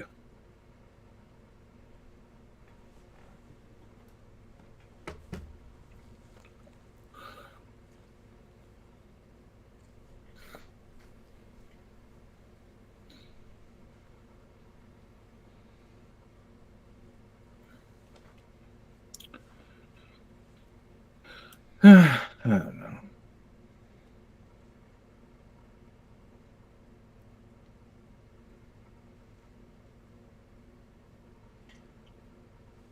So what else we got? Garrick? Me? What are you looking at me Yeah. for? You came in late. Got to bring stuff. Bring stuff? I gotta bring things? I brought the Zelensky Musk fight. Mm. Oh, what about the Nord Stream pipeline? I was the one that asked Matt about thinking maybe it was China. Of course, that was just me thinking out. I know exactly who did that. I figured that out last week on What do you- NeoStream. I figured Oh. it out during NeoStream. It was definitely Greta Thunberg. Yeah. I love it. They were too busy monitoring underneath the waters. They didn't see her and her sailboat above the waters.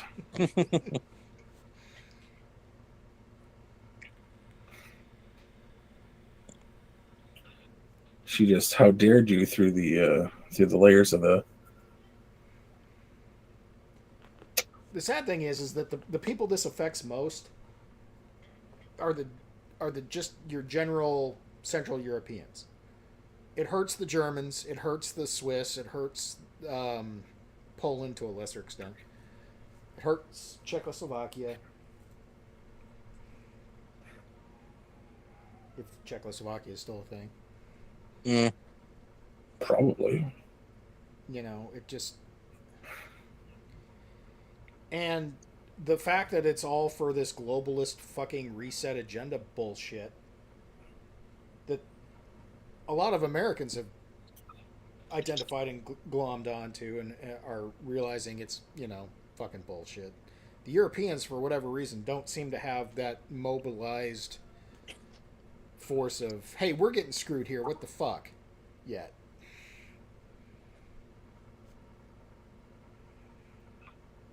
I mean, you kind of saw it with the Danish farmers, but outside of that, you don't really see it. I guess you could say the yellow vests in France to some extent. But Germany doesn't seem to have any group that's opposing this, and they're the ones getting the brunt of it. Their winter is going to fucking suck. Really, really bad. They better pray that global warming is real. Source a level of suck.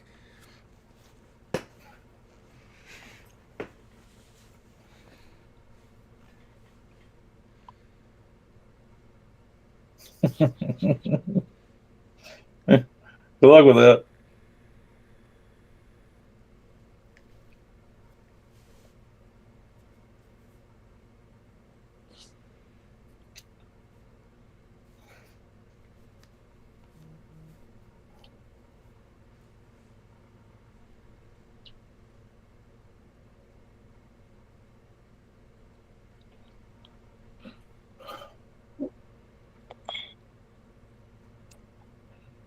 Man, oh man, I'm just so freaking crushed. What about the California thing? Yeah, which we'll talk about. California, in case you didn't realize, is moving out of just being a sanctuary state for the those pesky illegals. They now will be moving into the territory of harboring kidnappers. The California State Representatives and Senate put forth a bill signed by Newsom just this week, passed, for if you are the parent of a transgender child and they are not getting the gender affirming care they need, you can take that child to California for safety purposes. If you're not the parent, but you're the guardian of a transgender child who is not getting the child affirming care they need, you can take that child to California and for sanctuary purposes. If you are not the guardian of a transgender child who is not receiving the proper gender affirming care that they need, you can take that child to California and they will sanctuary the shit out of your kidnapping ass, according to their new state law.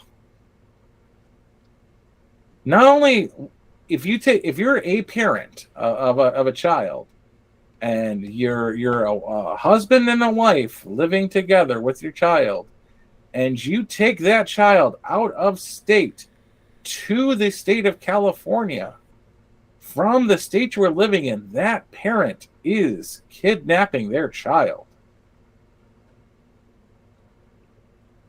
By the definition in the other 49 states in this union.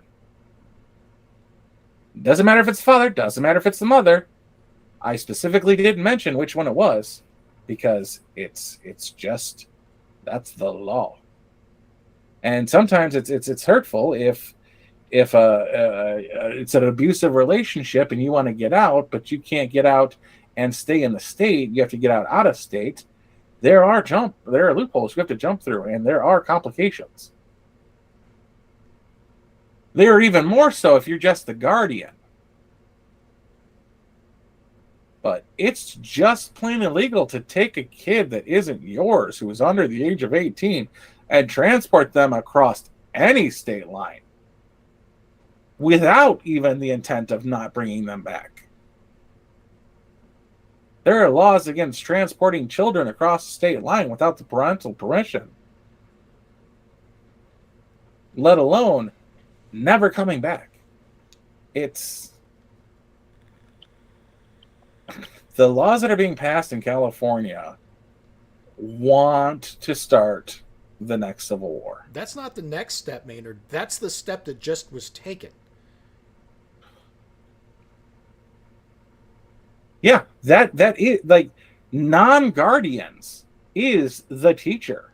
Right. That's what they're doing. They're expecting teachers to abscond with children to California for those purposes. And they will protect them. Not only protect them, but give them legal aid when the FBI comes a knocking, assuming the FBI will go knocking. They won't. Even though that's literally its function.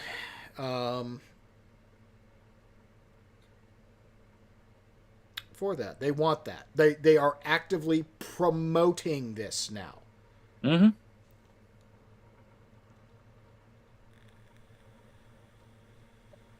Yeah. It is parents, guardians, and non-guardians. That is, it should just say parents, guardians, and groomers. Because as I explained it to my friend Josh, I don't know if you guys know him or not. He was on here once. It was a while ago when he was once on here. That I, as a 42-year-old man, could take a 12-year-old boy, because I'm not gay, and transport him to the state of California to have him surgically altered into a woman, and at the state's payment too. The state would pay for those gender affirming care. It's absolutely insane. Mm-hmm. Clown work. world doesn't even begin to describe it. Mm-hmm. So that means a 12-year-old who has just been gaslit into thinking that they are the other gender can just go on their own, and the state of California will accept them and protect them from being as a runaway.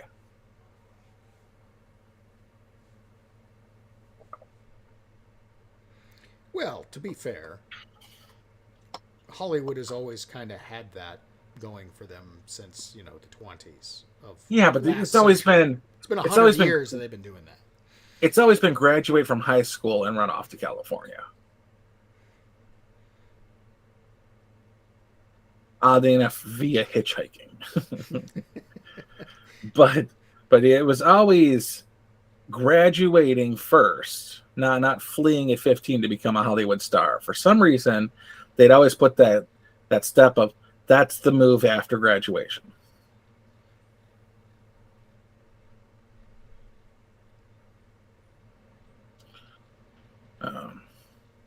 But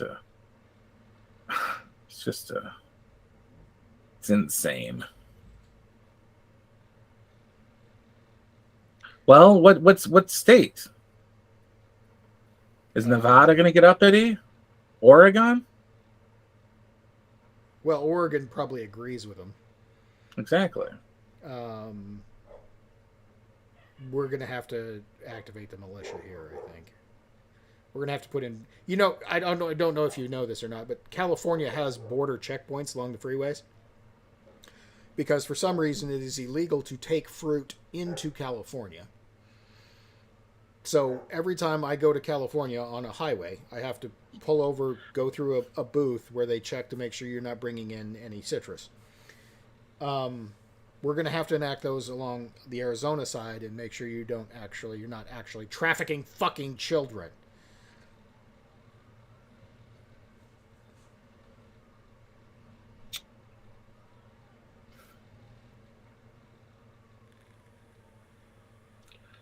These fucking people, man.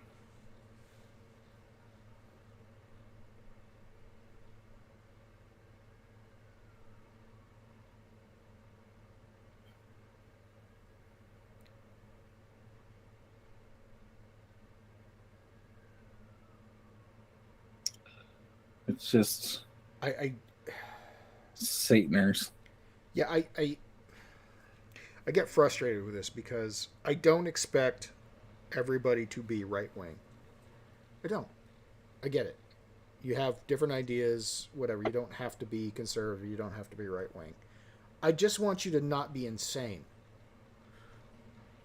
That's all I ask. You can think socialism's a good idea. You're wrong. You can think it. That's fine. Like, I'm okay with, like, a Bill Maher. It's taken him 30 extra years to get there, but he got there. I like Jimmy Dore. Jimmy Dore's a little nutty, but he's not completely insane. At least he can look at the government and go, this is fucked up. Stop with the fucked upness. I'm okay with people like that. People that you can look at and say, okay, this is too far. But California seems to be full of people that either aren't paying, and I have to believe this, is that they're so not paying attention that they don't understand what their government is doing. This is the same government that said we're outlawing the sale of combustion motor vehicles by 2030.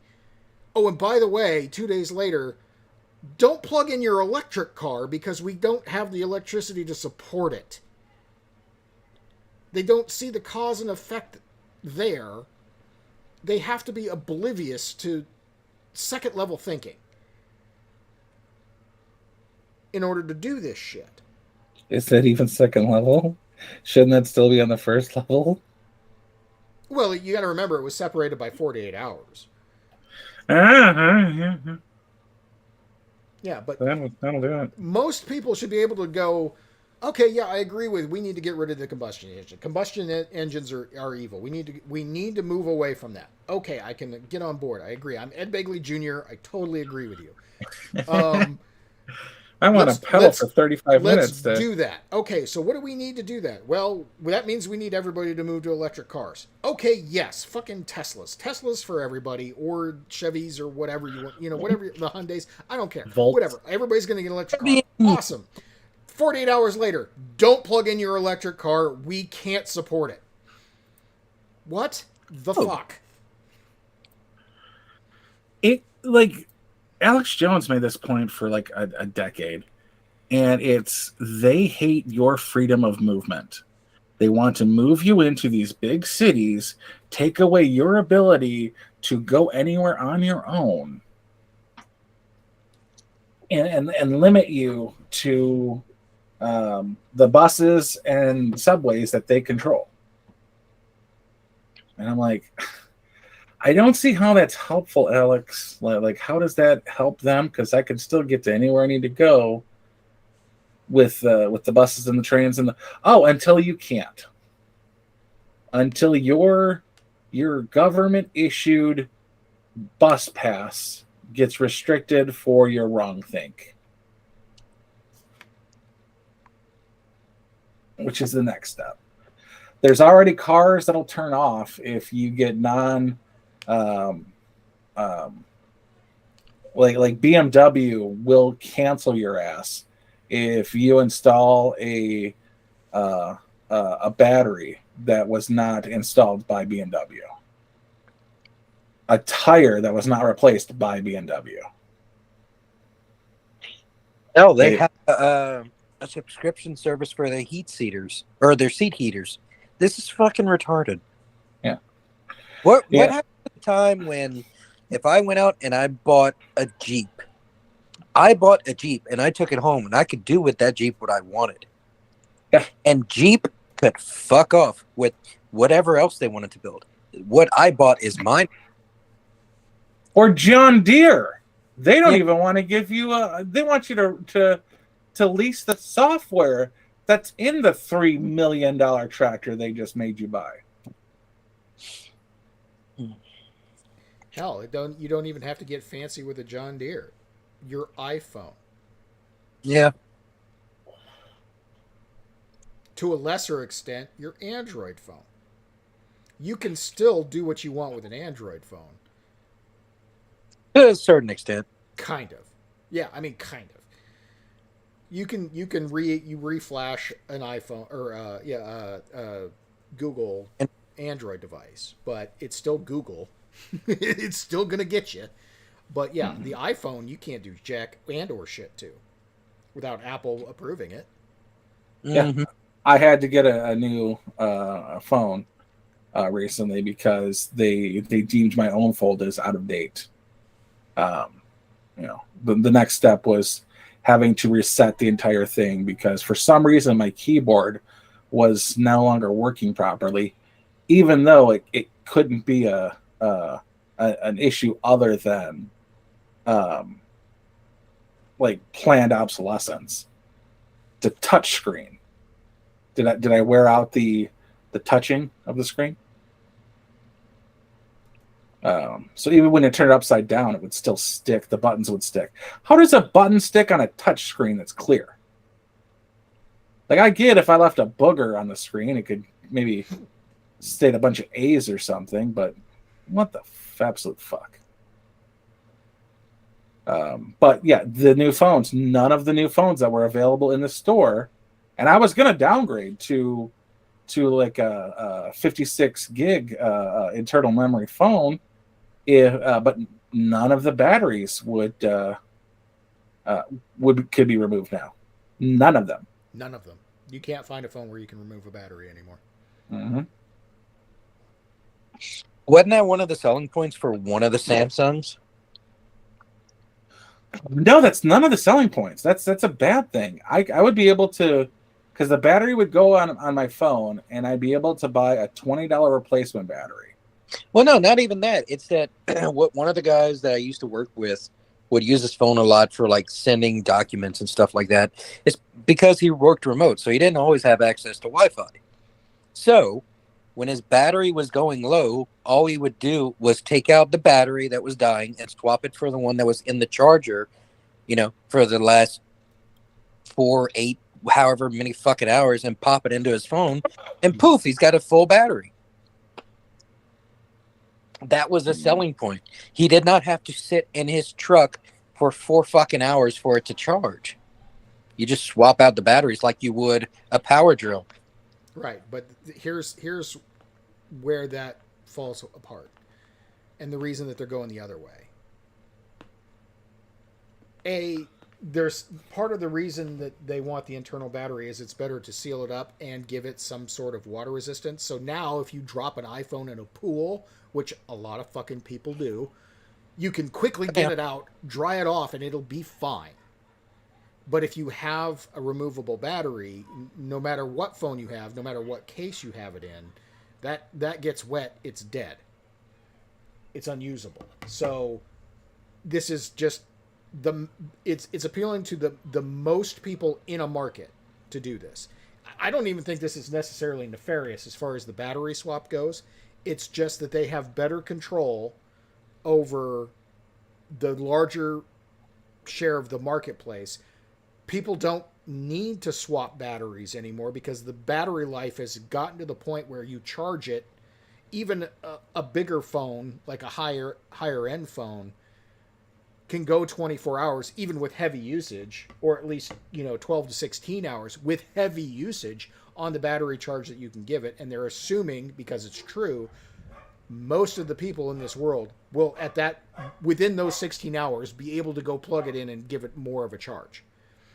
So you don't need to have a swappable battery. The cost benefit of having a swappable battery is no longer there for the vast majority of the market.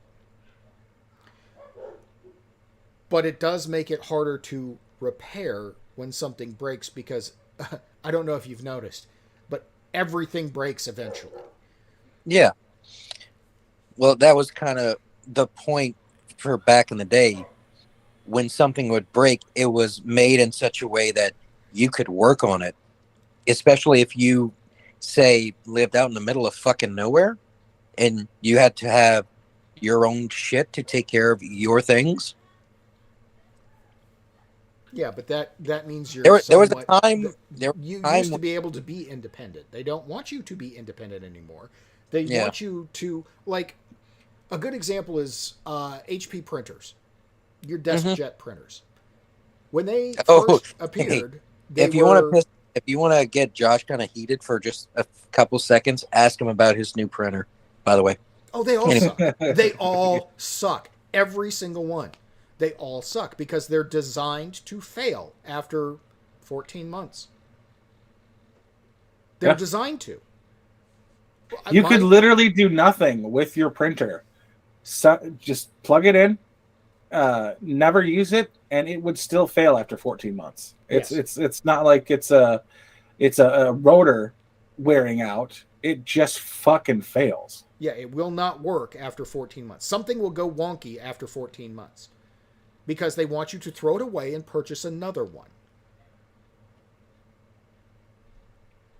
They don't want you to be independent. I started my IT career by fixing printers. Literally. I would fix inkjets, laser jets.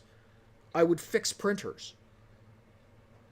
That's not a thing that happens anymore.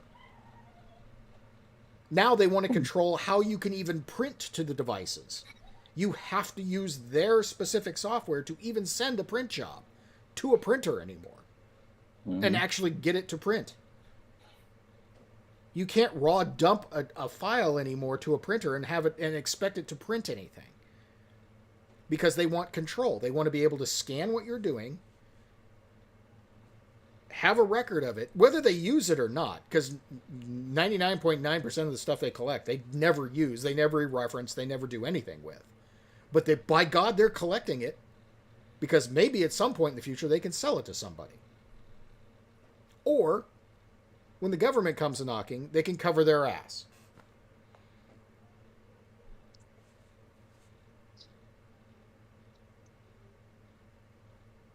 I used to think Google Docs was a good idea because I didn't want to pay for the Microsoft Office suite. And it gave you all of the functionality, and it didn't cost anything. Until I found out they were live scanning what you were typing and you could get reported, and they would actively send you notifications that, hey, you're saying something in here that we don't like. I thought that was my document on my computer. Why are you even aware of what I'm typing? I've never heard of that. Yeah. Don't use Google Docs. All that information is live being sent to Google. Oh. Yeah. Even if it's a thing that you think that you're just typing, as long as your computer is connected to the internet, Google has that information in real time. Microsoft probably does too, but I know that Microsoft doesn't know its ass from the hole in the ground. So I'm more comfortable with that, because they, even if they knew it existed, they wouldn't know where to find it.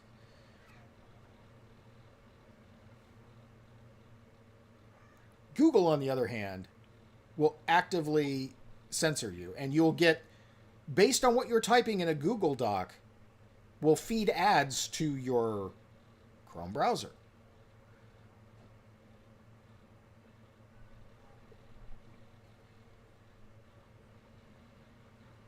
Because Google is watching you all the time.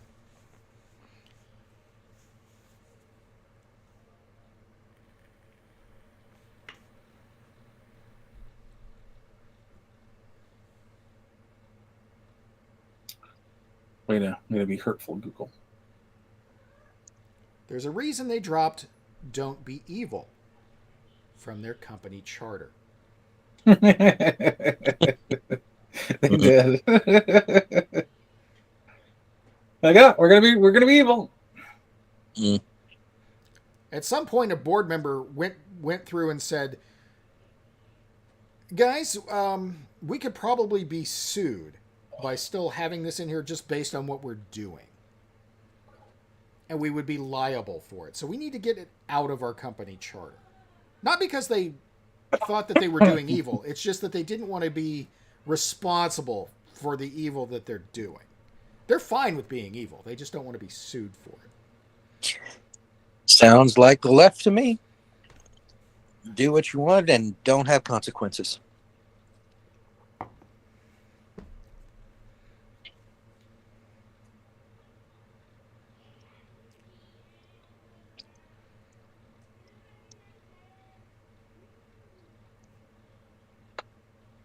So yeah, I want a 1965 International Harvester Scout that has exactly no electronics in it whatsoever. It's funny that you bring that up because the game I'm playing actually has that vehicle in it.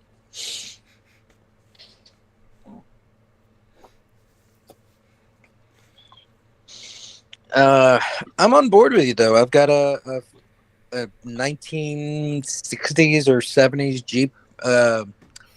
Is it a Rebel? Which one's the Rebel? That's the little one, isn't it? Yeah. That's Yep. like the little One of Suzuki those. competitor. Somewhere. Huh? It's like the Suzuki. What was that thing called? The one that kept falling over because it had such a high center of gravity. The Ninja? What was it called? My cousin even had one, and I can't remember what these things are called now. The Ninja? No, a Ninja's a bike. This is it was like a little tiny. It was like a Jeep-like vehicle, but it was made by Suzuki. And people were putting lift kits on it and bigger tires, and because they did that, the thing had such a ridiculously high center of gravity that if you took a corner at like 40 miles an hour, they would literally fall over. Oh, what the hell were they called? Samurai. Samurai. Yeah. I was close. I said Ninja. Yeah. I was like, I thought it was called the Suzuki. Well, they had their little trucks too. That they were a popular competition for like the S10 and the Tacoma at the time. I miss those cars. Their trucks. Yeah, I was looking at a Kia Soul, and I'm like, that looks just like the Samurai. Yeah, but it's much lower. Oh yeah, it is. Yeah. Do you remember But the it was- Isuzu Amigo? No. Do you remember a Suzu? Yeah, I do. Oh wait, was that the little truck? Yeah, it wasn't Suzuki. It was in Isuzu, right? Yeah, Isuzu's had like little Ford Ranger. Yeah, exactly. Yeah, That was well, it. and that's the thing is Isuzu is now Ford. They're the same company now. Oh, they are. Yeah. Mhm. If you Oh. look into the Rangers now, if you look at their engines, they're branded Isuzu because they're Isuzu engines.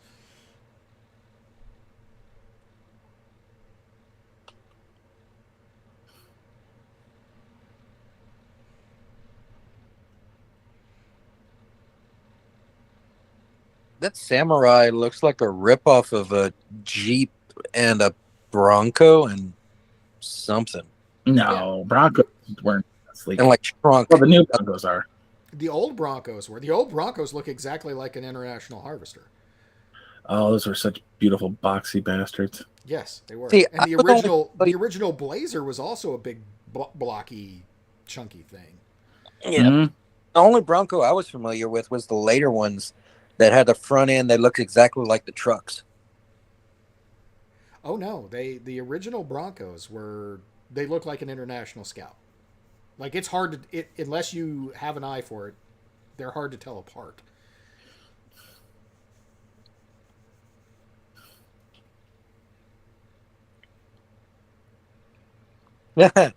International Scout versus Ford Bronco. Let's see. Yeah, well, the front end kind of gives it away with the grill, but yeah, aside from that, like from the side, I'm not sure. I could tell you the difference. And then Toyota has one that's in the same class too. That the name is eluding me right now for some reason. What the hell is it called? They're all over Australia. Oh, shit. Not the Hilux. I'm not talking about the Hilux. I'm talking about I would- Well, the Hilux are too. I would Right. fucking love a Hilux. Ugh. It looks pretty much exactly like a Bronco or a Scout. It's got a bigger back end, but other than that, they're kind of the same idea of a 4x4 truck.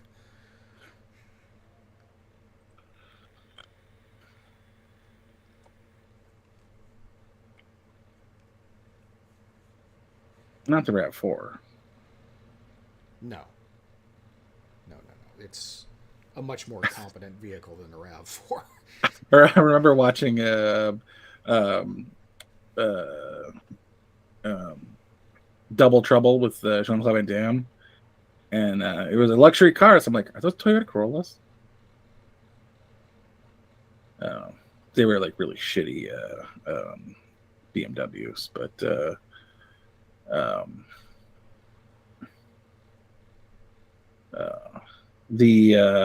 the Prado. No. Oh, I say it wasn't something like the Overlander, but it's not the Overlander. Oh, the Toyota Land Cruiser.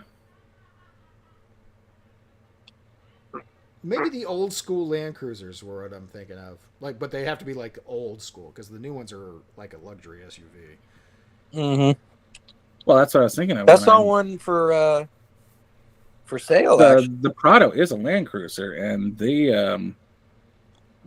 can look pretty damn good. What did Pierce Brosnan drive in Dante's Peak? I have no idea.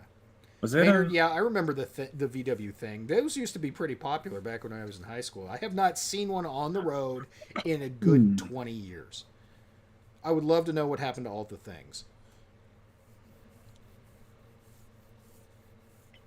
Was it a Suburban?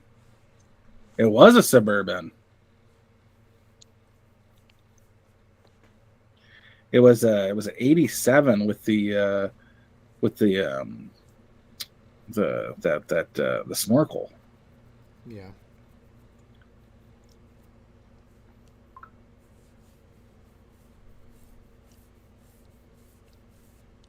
Oh, where was I that I was watching something and they panned across and they're doing their documentary thing talking about something and they show this ambulance and it's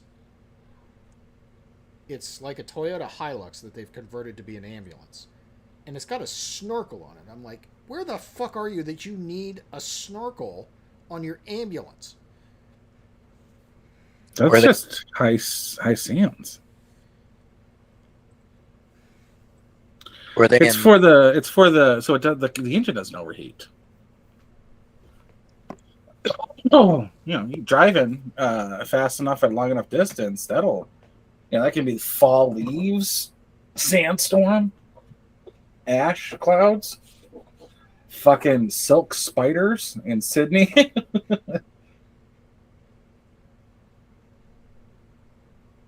Just anything that'll block the free flow to your radiator.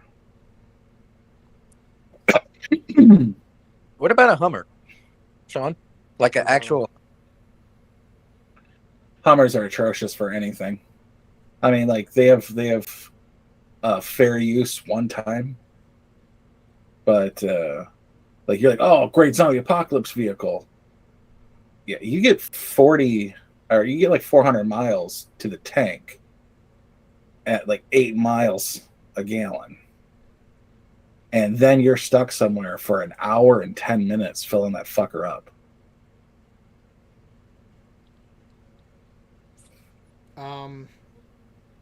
The original military Hummers have a purpose. However, the Hummer brand was bought by GM. And they turned everything other than that one strain of vehicle, the H1, into a Chevy truck that's just got bigger, clunkier parts on it. Hummer H3 miles per gallon, 14 city, 18 highway. That's actually about right with my Grand Marquis.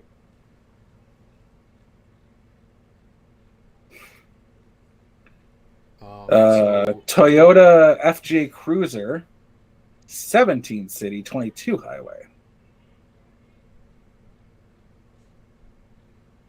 Are those comparable vehicles?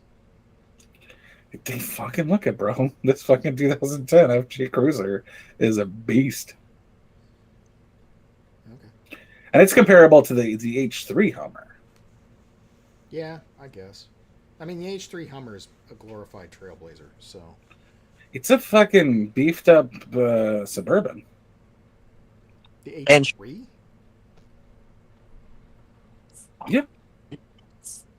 It's got the ass end cap. It 4 doors. It's a little beefy Suburban. I'll have to look. They must have rebranded that because they used to be it smaller the higher the numbers went. The H1 was the big one. The H2 was basically a Colorado Avalanche or a Chevy Avalanche that was, you know, just had different body styles to it.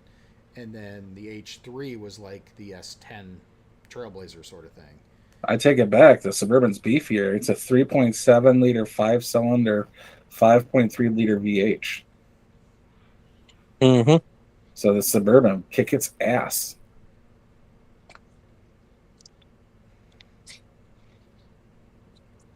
What's the H2 miles per gallon?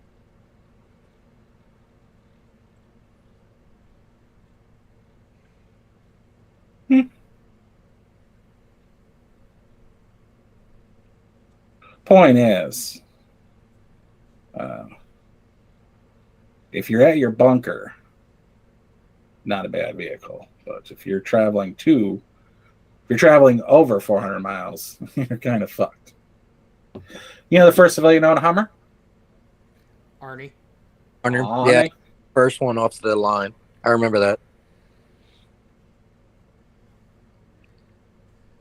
I'm sorry, but if I have a disaster wagon, it needs to be like a 1968 Dodge 3/4 ton or 1 ton power wagon that's diesel. Oh yeah, a power wagon, a diesel power wagon. A diesel power wagon. That's what I want. Those things are goddamn bulletproof as long as you can turn a wrench.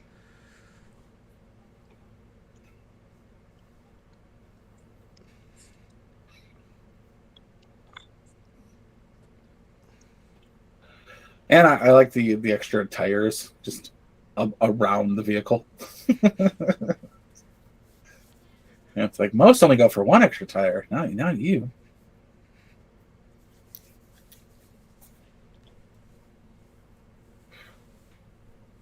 Shit, you can replace because there's one on each side. You can replace front and rear bumpers with tire hangers and just fucking go off on a zombie apocalypse trip.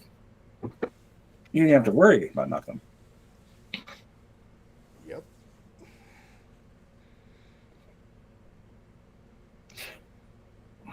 That has got to be one heavy fucking vehicle. A deuce and a half? Yes, they're pretty big. No, the power wagon. The Power Wagon. That was my first truck. Was a '68 Power Wagon. It was 3/4 ton. Had a hole in the water pump jacket, so I didn't get much out of it. But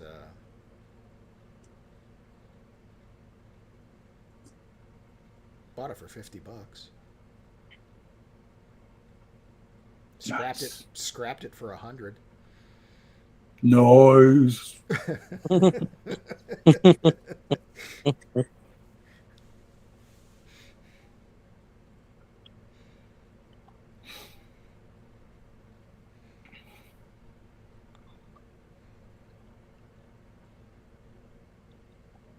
Got it running long enough just to get off the dude's lot that I bought it from. He had it in the back 40 of his farm.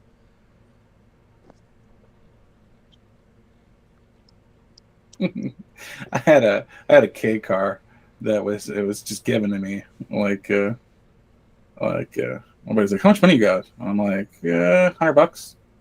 And he goes, oh, you're gonna need that just for tax, title, and licenses. So he the front quarter panel was torn off it, and I ended up tearing off the other front quarter panel, and we replaced the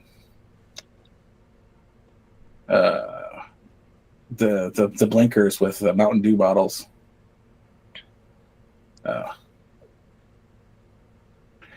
But I ended up parking in the wrong spot on a trip to at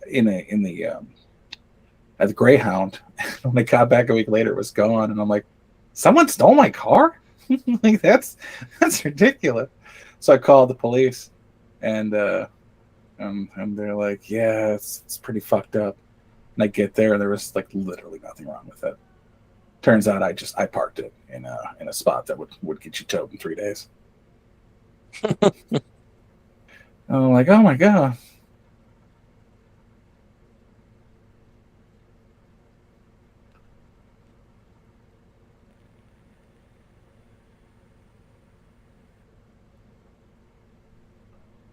But they really fucked it up. I'm like, yeah, man, they did. That's crazy. Gee, I should call the insurance company about this. That literally happened with my stepdaughter. She bought her first car for I don't know, like $1,500 or something like that. It was all the way across town, and it had an overheating issue, so I limped it home. Got that taken care of for about $300. And then she drove it around for about 3 weeks before she got into a wreck, and they totaled it, and the insurance company cut us a check for $4,500. Nice. I was like, okay, that's winning. That's winning. That's winning at life right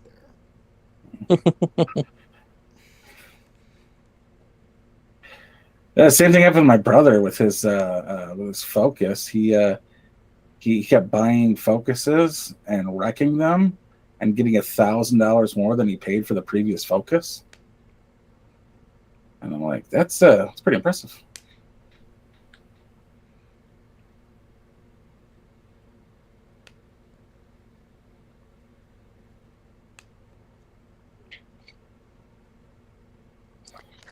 So, what would you do if you bought?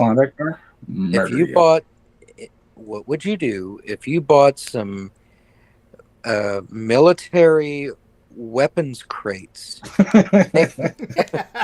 out of them? Yeah, not call the ATF is what I would do.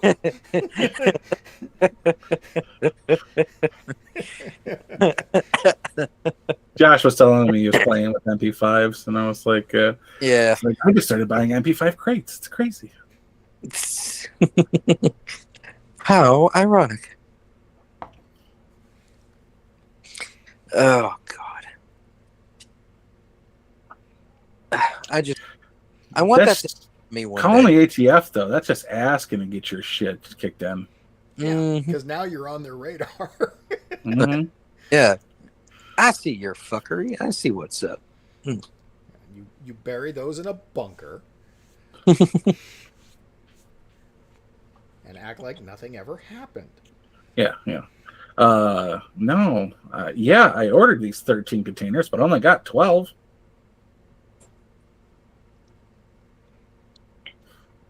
Look, they're all right there. Count them. Because the 13th's buried somewhere you will never find.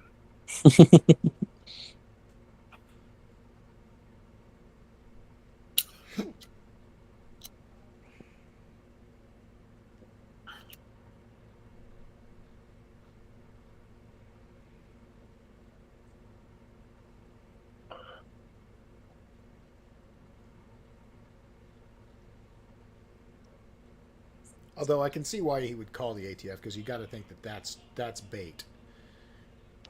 I mean, the thought would occur to me at some point. Like, this has got to be a trap. Yeah, but there are certain materials that no radio waves can get through. You simply wrap it in that material and then drive away.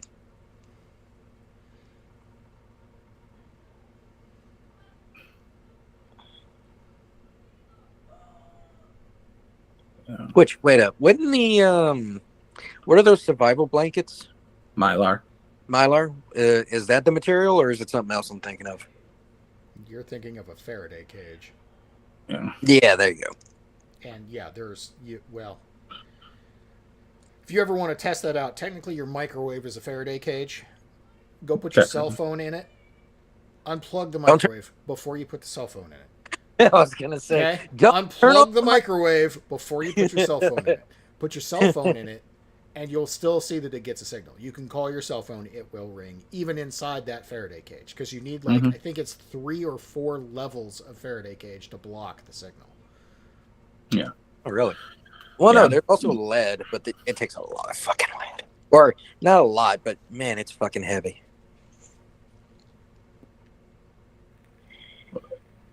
I have a steel can that has I put a rubber mat inside for the purposes of Faraday, and inside that is I put that inside my broken down deep freezer. So I'm like, you are successful. It does not accept cell phone calls, or at least I can't hear it. that's probably that's probably what it is. Is you can no longer hear it.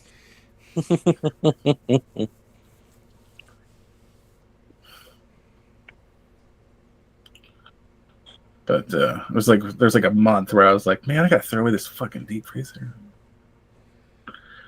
And my wife was like, we could turn it into a Faraday cage. I'm like, you're goddamn right we can. Because we don't have like in Michigan, I could just put it at the corner and it would Go away. get picked up. Yeah. But in Tennessee, it's you got to take it somewhere.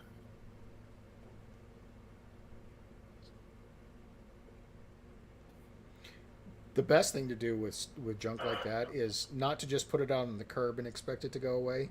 Don't put a sign on it that says free and make it go away, because that won't work either. Put a sign on it, it's $50. $50. $50, and it will disappear instant goddamn taneously. Because somebody thinks they stole something worth $50.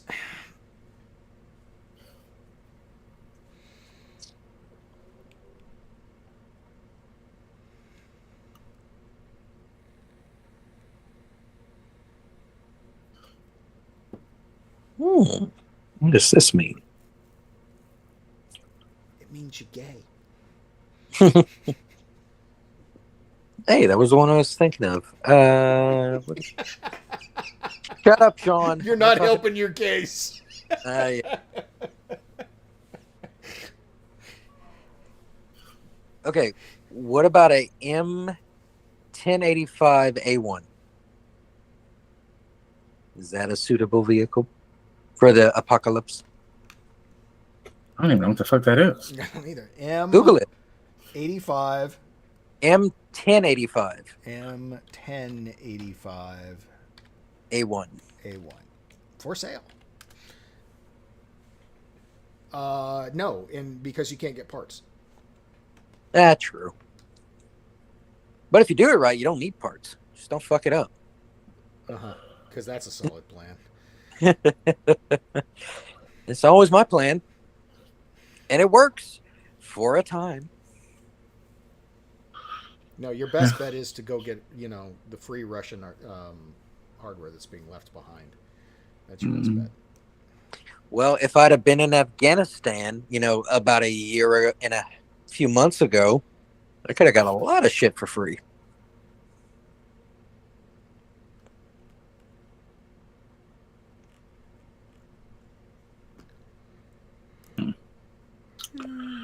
All right, let's get it out of here.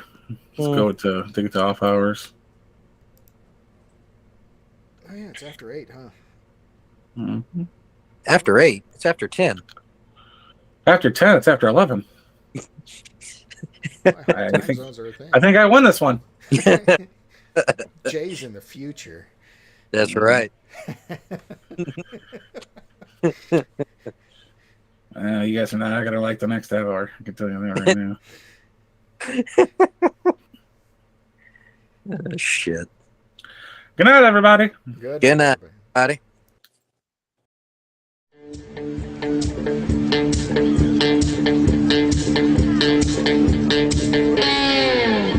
Well, I believe in good vibrations is what creates a beautiful nation. All you need